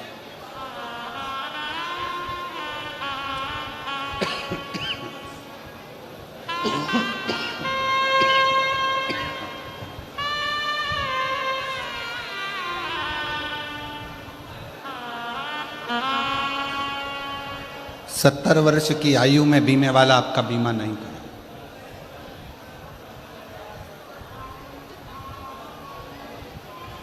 आप में से कई लोग ऐसे बैठे हैं कि अभी बचपन है, जवानी है, अधेड़ी है, बुढ़ापा आएगा तब राम नाम जपेंगे।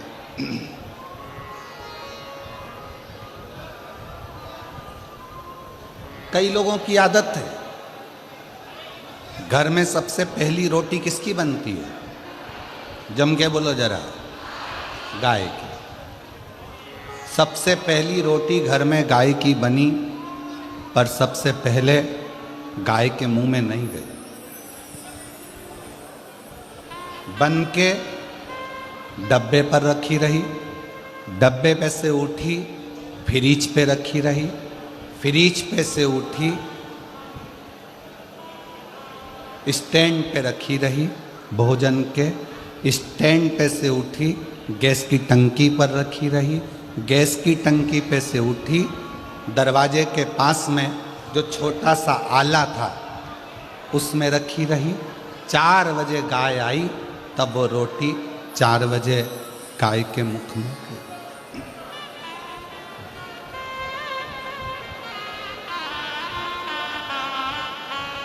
रोटी ताजी थी, गाय को दे देते, गाय भी प्रसन्न हो जाती। रोटी कड़ली हो गई, चीटी पड़ गई, शक्कर रखी थी गल गई, पूरी खराब हो गई, तब रोटी गाय के मुंह में दी और सोचा मुझे इतना सारा पुण्य मिलेगा।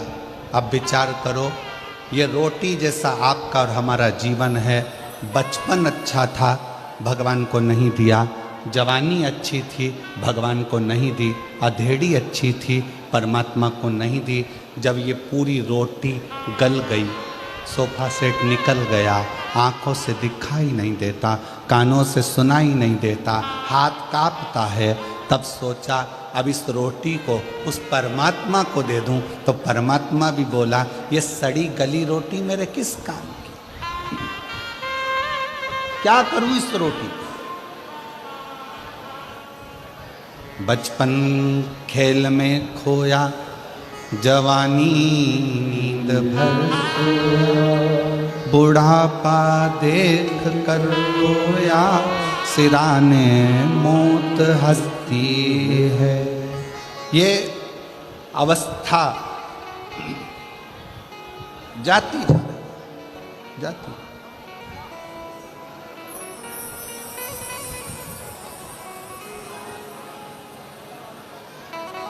आज कौन सा दिन है कथा का? 5। कल कथा की क्या है? शिवरात्रि। कल कथा का छठा दिन शिवरात्रि का रहेगा। परसों के दिन कथा सुबेरे 8 बजे से 11 बजे तक हो जाएगी। विराम होकर आप अपने गांव, हम कुबेरेश्वर बाबा के धाम यहाँ से चले। कल एक बहन कह रही थी, गुरुजी हम राजस्थान वालों के भाग्य खुल गए। हम लोगों ने 5 कथा का नियम लिया था। आप कहते हो कि 5 पंडाल कथा सुनना चाहिए। हम कहाँ सुनने जाएं? एक कथा हमने रतनगढ़ में सुन ली। दूसरी कथा 1 मई से 7 मई तक जयपुर में विद्याधर नगर स्टेडियम, कोई ऐसा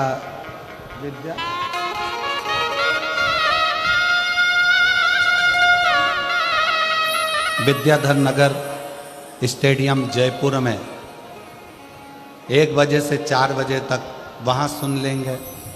फिर एक तीसरी कथा वापिस राजस्थान में ही, शायद भीलवाड़ा आदि में कहीं ना कहीं ऐसा क्रम है, वहाँ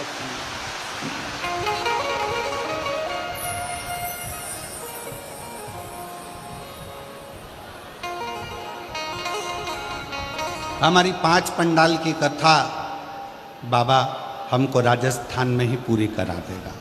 ये शुभ है।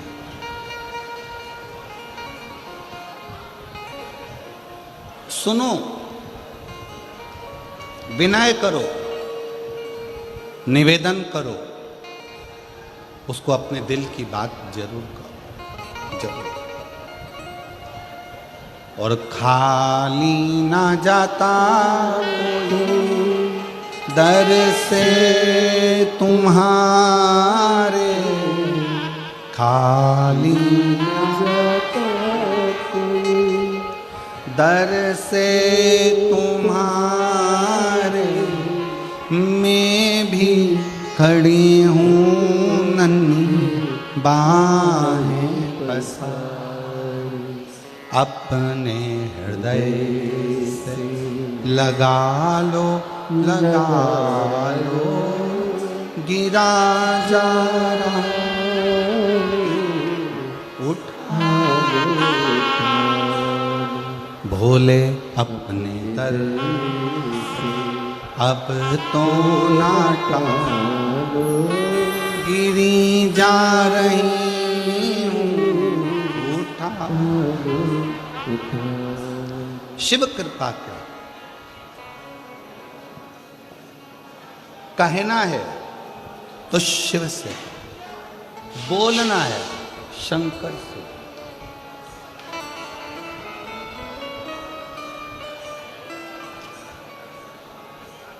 बैसाख का महीना चल रहा है। शंकर के शिवालय में जाओ।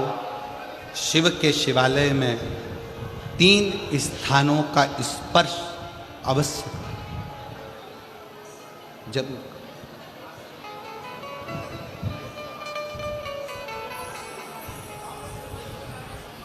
किसी किसी मंदिर में शंकर जी के शिवलिंग को छूने नहीं देते, जैसे दक्षिण साइड में, साउथ में।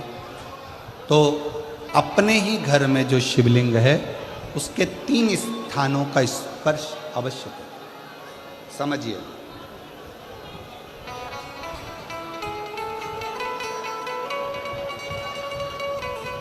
पहला शंकर भगवान के जहाँ से जल बहता है उस स्थान, ये जलाधारी है, जल बहता है, ये शिवलिंग है। यहाँ से जो पानी नीचे की ओर जाता है उस स्थान का स्पर्श अवश्य करें। दूसरा, शिवलिंग का जो गोल भाग है उस गोल भाग में कहीं पर भी अपनी हथेली का स्पर्श अवश्य करें। तीसरा, शंकर भगवान के शिवलिंग का जो ऊपर का भाग है वहाँ अपने अस्त्र का स्पर्श अवश्य करें। तीनों स्थान पर ब्रह्मा, विष्णु और महेश का स्मरण करते हुए जब बैसाख महीने में आप शंकर भगवान को जल समर्पित करें।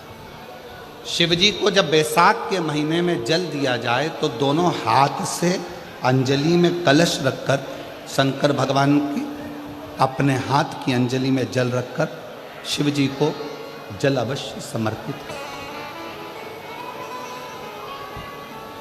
शिवरात्रि के बैसाख महीने की शिवरात्रि पड़े, बैसाख महीने की प्रदोष पड़े तो एक बेलपत्र शंकर को अवश्य समर्पित करें। मान लो गर्मी बहुत तेज है, पेड़ों पर बेलपत्र नहीं मिले तो एक दुर्वा शिव को अवश्य समर्पित करें। मान लो बहुत तेज गर्मी पड़ने पर, या रतनगढ़ में तो हम देख रहे हैं रजी रज धूली धूल इतनी है, मिट्टी इतनी है कि यहाँ तो दुर्वा मिलना भी बड़ा मुश्किल है, तो एक चावल का दाना शिव को जरूर समर्पित करो। उतने में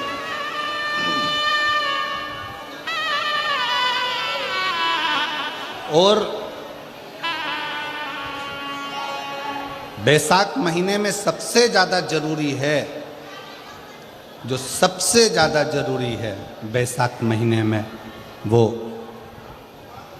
जलाशय अर्थात अपने घर के नज़दीक में कोई पानी का स्थान हो, जलाशय हो, वहाँ का जल शिव को समर्पित करना, या शिव के नंदी के पास में। और हम तो कहेंगे शंकर का नंदी केवल मंदिर में मत देखो, आपके घर के आसपास में हमारे मारवाड़ की पहले की रीति रही है। राजस्थान में बहुत सालों पहले, जब लगभग 19 से 20 साल पहले हम फलोदी में आए थे, 20 साल पहले, और 20 साल पहले जब हम फलोदी में आए थे राजस्थान में, तो हमने उस फलोदी राजस्थान में देखा था कि प्रत्येक घर के बाहर पत्थर का एक छोटा सा कुंडा जैसा होता। दो चीजें हमने फलोदी राजस्थान में प्रत्येक घर के बाहर 20 साल पहले देखी थी। एक इतना बड़ा कुंडा पत्थर का जिसमें लोग भोजन रख देते हैं, और एक बड़ा सारा कुंडा जिसमें लोग पानी भर देते हैं, जिससे चिड़िया, पशु, पक्षी, गौ माता सब उस पानी को पीती रहे और आपका और हमारा कल्याण होता रहे। इस भाव से रखा प्रयास करो। शिव जी को तो जल समर्पित करो,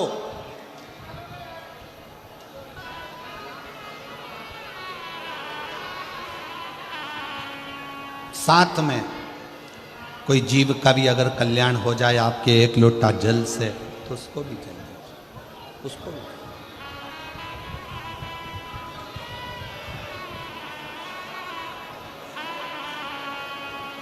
शंकर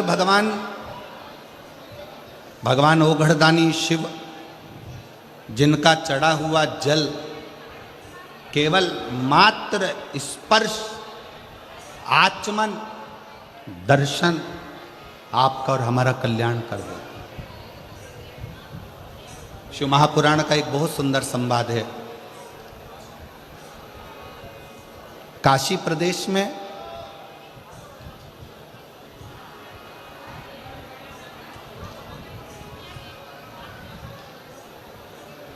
एक संवाद बड़ा सुंदर आता है महाराज।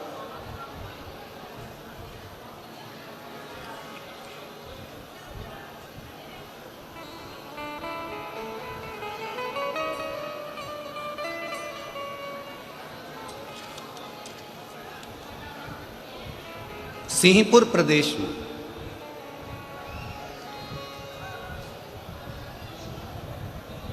एक महाव्रती ब्राह्मण रहता था।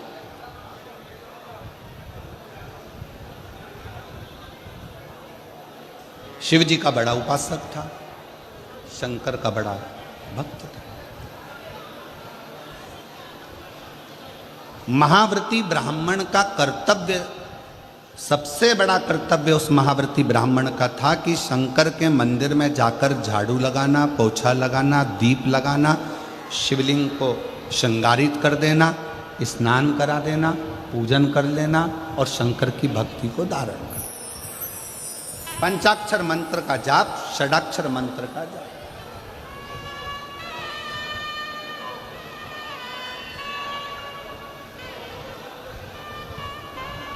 पूरे सिंहपुर में, पूरे प्रदेश में इस महाव्रती ब्राह्मण की चर्चा थी, पूरे प्रदेश में। सब इसको जानते थे, शंकर का भक्त, शंकर का भक्त, शंकर का भक्त, शिव भक्त, शिव भक्त कहकर इसको पुकारते। पर इसकी पत्नी और इसकी लड़की, एक बेटी थी, पत्नी थी, दोनों इतनी सुंदर कि देवलोक की अप्सराएं भी उनके सामने फीकी रही।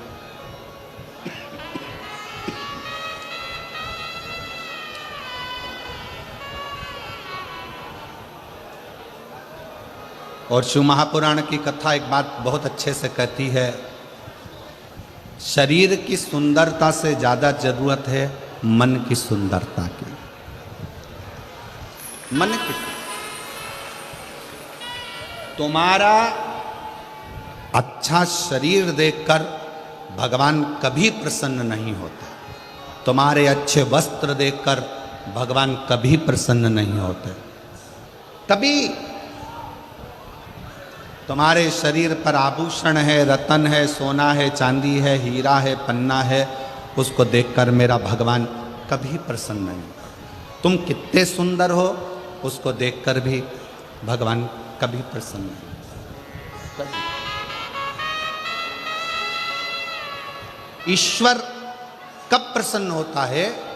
जब तुम्हारे दिल में आए हुए मेहमान के प्रति, अतिथि के प्रति आदर का भाव हो और घर में जितने सदस्य रह रहे हों सबका सम्मान यदि तुम कर रहे हो तो भगवान तुम पर प्रसन्न। अब सुंदर तो तुम बहुत, और नी भी सुंदर होगे तो ब्यूटी पार्लर जाके हो जाओगे। सुंदर तो तुम बहुत,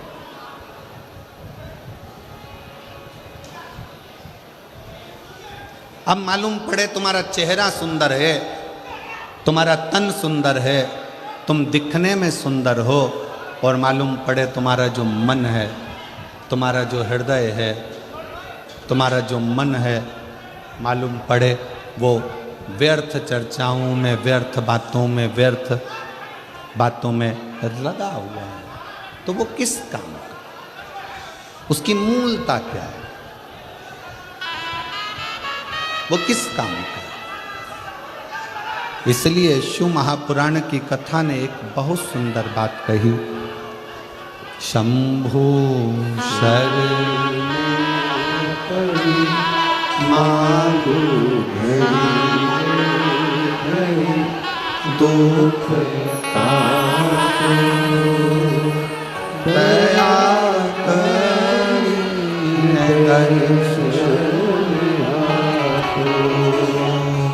शंभु शरण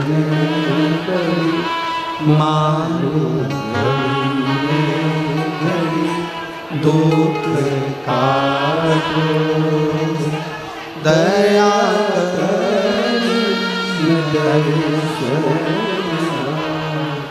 ओम श्री शिवाय नमस्तुभ्यं, श्री शिवाय नमस्तुभ्यं, श्री शिवाय नमस्तु श्री शिवाय नमस्तु श्री शिवाय नमस्तुभ्यं श्री शिवाय नमस्तुभ्यं श्री शिवाय। सब बोलो प्रेम से बोलो। श्री शिवाय नमस्तुभ्यं श्री शिवाय नमस्तुभ्यं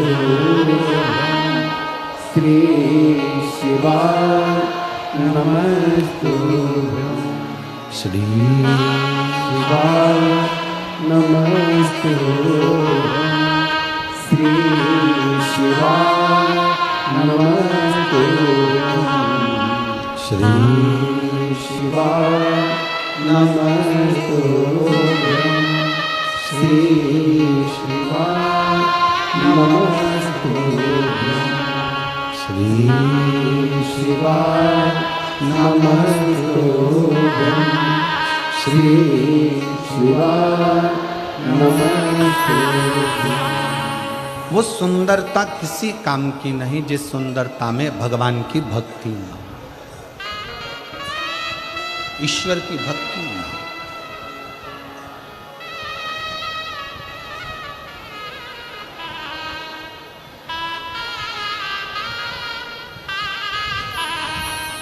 हमारा एक निवेदन आप सब स्वीकार करिए, करबद्ध निवेदन करेंगे। अगर आगे बैठने की इतनी लालसा यदि आप लोगों को रहती है तो जैसे सब लोग सवेरे 9 बजे आकर बैठते हैं ऐसे आकर बैठोगे तो सम्मान।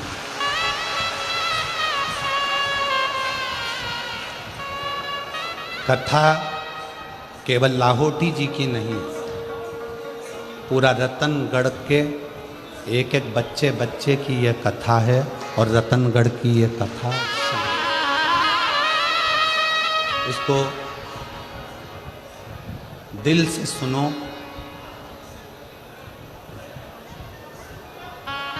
हमारे शरीर में 2 दिन से बुखार है और 2 दिन से गले में इन्फेक्शन। उसके बाद भी आप लोग धूप में तप कर आते हो तो हम अपना कक्ष छोड़कर तपती हुई बुखार में, अभी भी आप हाथ देखेंगे तो बुखार में है, उसके बाद भी शिव महापुराण की कथा आपको केवल इसलिए।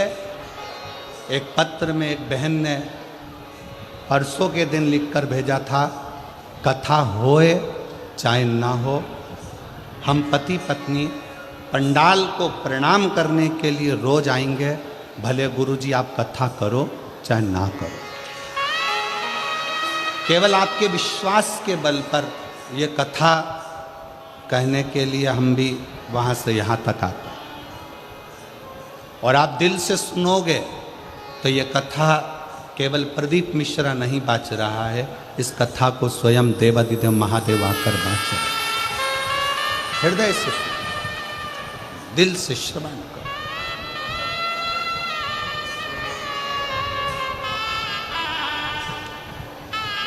इतने अच्छे अच्छे पत्र यहाँ ढेर लगा हुआ है पत्रों का, पर हम पत्र भी कम पढ़ रहे हैं। क्यों?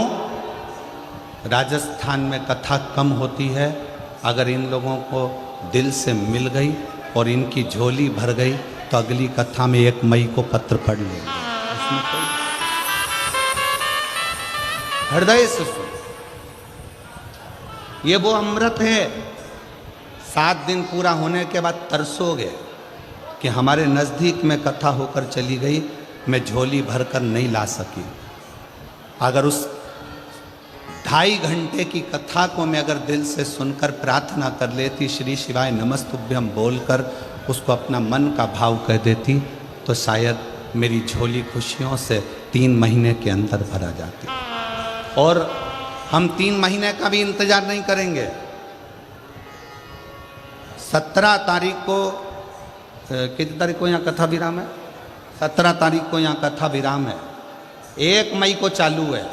शंकर जी को यहाँ बैठ करके कर जाना, 3 महीने का इंतजार नहीं करूंगी। 1 मई जो जयपुर में कथा है 7 मई तक, उसमें मेरा पत्र वहां मिलना चाहिए तो जानूं कि तू शिव। विश्वास के साथ सुन, भरोसे के साथ कथा का रस तत्व ग्रहण कर। शिव कथा कर रहे। सिंहपुर प्रदेश में एक व्रती ब्राह्मण रहता था। वो व्रती ब्राह्मण साधारण नहीं था, उसका व्रत बड़ा प्रबल था। व्रत का मतलब यह नहीं होता कि आप भूखे रहो।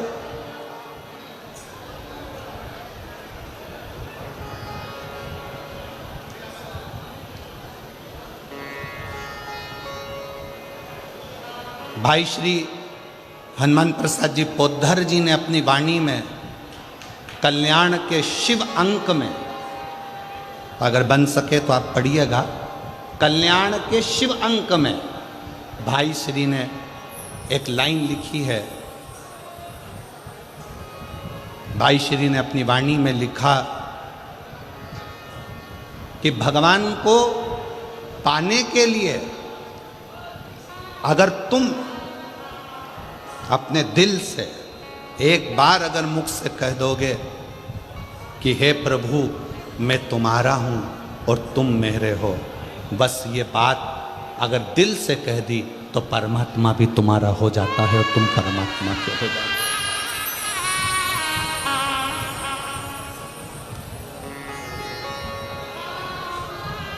हो। जरूरी नहीं कि उपास करोगे तो भूखे रहना पड़ेगा। व्रती का मतलब क्या होता है? व्रती का मतलब क्या है? एक सिंहपुर प्रदेश में एक व्रती ब्राह्मण रहता था। व्रती ब्राह्मण का मतलब यह है कि वो कुछ खाए पीने से या उपास रखने से, साबूदाना खाने से, मोरधन खाने से, चिप्स खाने से, वेपर्स खाने से, पपीता खाने से, सेवफल या केला खाने से व्रत नहीं होता।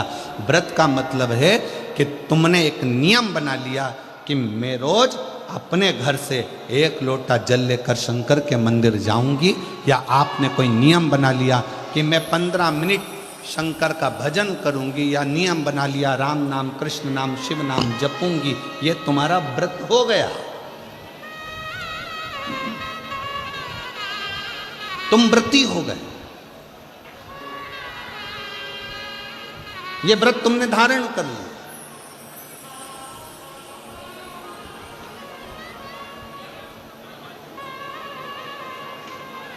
कई माताओं ने नियम बनाया, रतनगढ़ की ही रहने वाली माताएं, कई माताएं रतनगढ़ की ही रहने वाली पंडाल में रह रही है, कई माताएं रतनगढ़ की। उसने नियम लिया कि मुझे 7 दिन कथा सुनना है।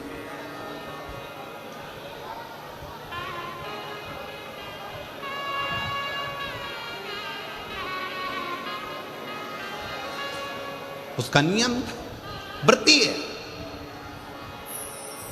व्रत करने का मतलब यह नहीं है कि तुमने उपास करा, कुछ खाया पीना छोड़ दिया, कुछ खाना पीना छोड़ दिया तो भगवान तुमसे प्रसन्न हो जाएगा। शिव महापुराण की कथा कहती है, शंकर भगवान की कथा कहती है, यहाँ शिव पुराण कहती है कि आपका एक व्रत, कुछ भी अपनी जिंदगी में एक संकल्प, एक नियम ले लो, शिव पूरा कर देगा। व्रती हो गया। एक ब्राह्मण रहता था, बड़ा व्रती था,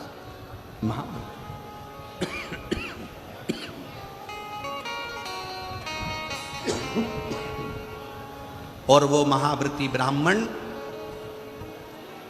उसकी पत्नी और उसकी बेटी बहुत सुंदर थी। देवलोक की अप्सराएं उसके सामने फीकी थी। ब्राह्मण को ना पत्नी गिनती थी ना बेटी गिनती थी, ना पत्नी गिनती ना बेटी गिनती। खूब अपशब्द कहते, पत्नी ताना दे देती, आड़ा टेढ़ा बोल देती, अपशब्द कह देती। शिव महापुराण की कथा कहती है, तुम्हारे बच्चे घर में जन्म ले लेना बच्चों का जन्म आपके घर में हो गया ना, तो पति से निवेदन है, पत्नी को गाली देकर बात ना करे, और पत्नी से निवेदन है, पति को अपशब्द कहकर बात ना करे, नहीं तो आपका बुढ़ापा बिगड़ेगा जरूर। बुढ़ापा जरूर बिगड़ेगा। कारण क्या है? आप अपनी पत्नी का आदर नहीं करोगे तो बुढ़ापे में आपके बच्चे भी आपकी पत्नी का आदर नहीं करेंगे। आप अपने पति का आदर नहीं करोगे तो बुढ़ापे में आपके बच्चे आपके पति का आदर नहीं करेंगे, और तुम दोनों का बुढ़ापा धीरे धीरे धीरे धीरे बेकार हो जाएगा। बेकार। सम्मान करो।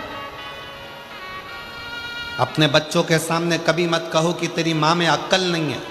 भले वो पढ़े लिखी नहीं है, भले उसने बीए एमबीए नहीं करा, भले उसने सीए नहीं बनी, भले वो डॉक्टर नहीं, इंजीनियर नहीं, पर अपने बच्चों के सामने ये बात रखो, तेरी माँ के बराबर कोई विद्वान नहीं है, तुझे विद्वान वो बना कर रखेगी, ये निश्चित है। कई माता पिता अपने बच्चों के सामने अपने को ऊंचा दिखाने के चक्कर में अपने पिता को अपशब्द कर, तेरे बाप में तो अकल नहीं है, रत्ती भर की अकल नहीं है, बच्चों के लिए कमाते बन नहीं रहा, यहां वहां घूमता रहता है, तेरा बाप तो पगला है। इस तरह के शब्द जब हम अपने बच्चों के सामने कहते हैं तो बच्चों की दृष्टि में पिता का मान घटते जाता है। कई पिता अपनी पत्नी के लिए कह देते हैं, तेरी माँ में अकल नहीं है, गंवार है, इसका पूरा खानदान बेकार है, पढ़े लिखे तो है नहीं, पूरे ढोर हैं, अकल नहीं है। हम अपने बच्चों के सामने जब पत्नी को इस तरह का शब्द कहते हैं, बच्चों की दृष्टि में वो माँ का सम्मान घटते जाता है। सिंहपुर प्रदेश के महाव्रती ब्राह्मण की पत्नी ने अपनी लड़की के सामने अपने पति का अपमान करना प्रारंभ करा, तो लड़की जैसे जैसे बड़ी होती चली गई वो पिता का अपमान करना सीख गई। पत्नी भी सुंदर थी, बेटी भी सुंदर थी। पिता ब्राह्मण ने विचार करा, मेरी बेटी बड़ी हो गई है, इसका विवाह कर देना चाहिए। बहुत अपशब्द कहती है, कम से कम माँ के चक्कर में ना रहकर विवाह होकर जाएगा तो ससुराल में थोड़ा सा आदर कर लेगी, थोड़ी संवर जाएगी। बेटी के लिए वर देखा, लड़का मिल गया, शादी कर दी। शादी करने के बाद मां से जो सीख कर गई थी, समझ गए क्या तुम लोग, रतनगढ़ वालों, समझ गए? जो मां से सीख कर गई थी, मां अपने पति का आदर नहीं करती थी, तो ये विवाह करने के बाद अपने पति का आदर नहीं करती है, सीख कर गई।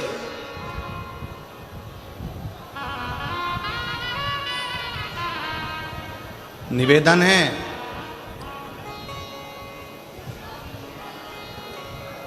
पहले के जमाने में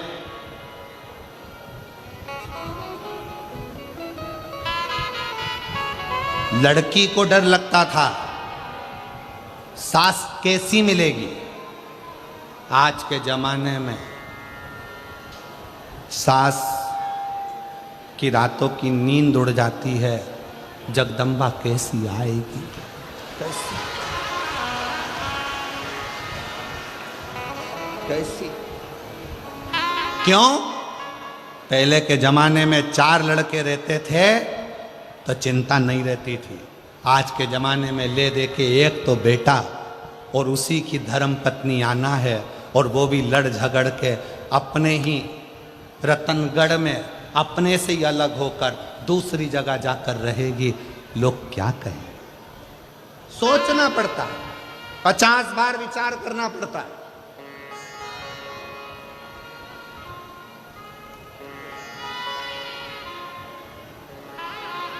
आप सबसे निवेदन है, भगवान से अगर आप बेटा मांग रही हो ना, तो भगवान से एक बात और कहना, भोलेनाथ बेटा देना, पर इसके जन्म के समय पर तुम एक लड़की का और जन्म करोगे, इसके लिए जो लिखी होगी भाग्य में तो बेटा जब मांगो तो भगवान से कहना इसकी जो पत्नी मिले ना ऐसी मिले जो मेरी सेवा करती रहे, इतनी कृपा और कर देना, बस करुणा, इतनी दया और।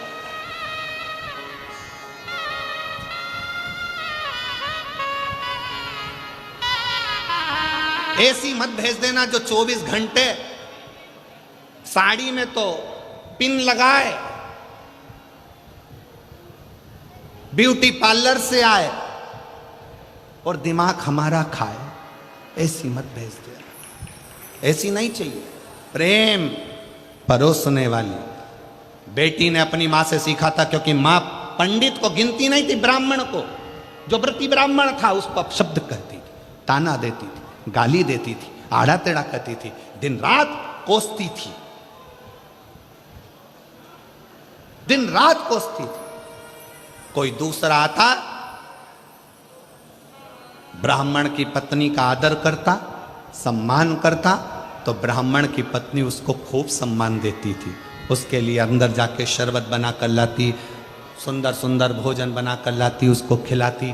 पति बैठा रहता, उसको कुछ ना देती। यही लड़की ने सीख लिया और लड़की का विवाह हुआ, ससुराल गई। ससुराल में जाने के बाद वहाँ पर जो माँ से सीख कर गई थी वैसा ही कि वैसा ही क्रम करा। परिवार के बाकी के लोग आते तो उनसे हंस बोल कर बात करती, पति का अपमान करती, अपशब्द कहती। पति ने अपने परिवार वालों को बुलाकर कहा कि इसको इसके मायके भेज दो और ये वहाँ जाकर थोड़ा सीख कर आए। अब कौन समझाए कि जो सीख के आई है वही तो कर रही है, कौन समझाए?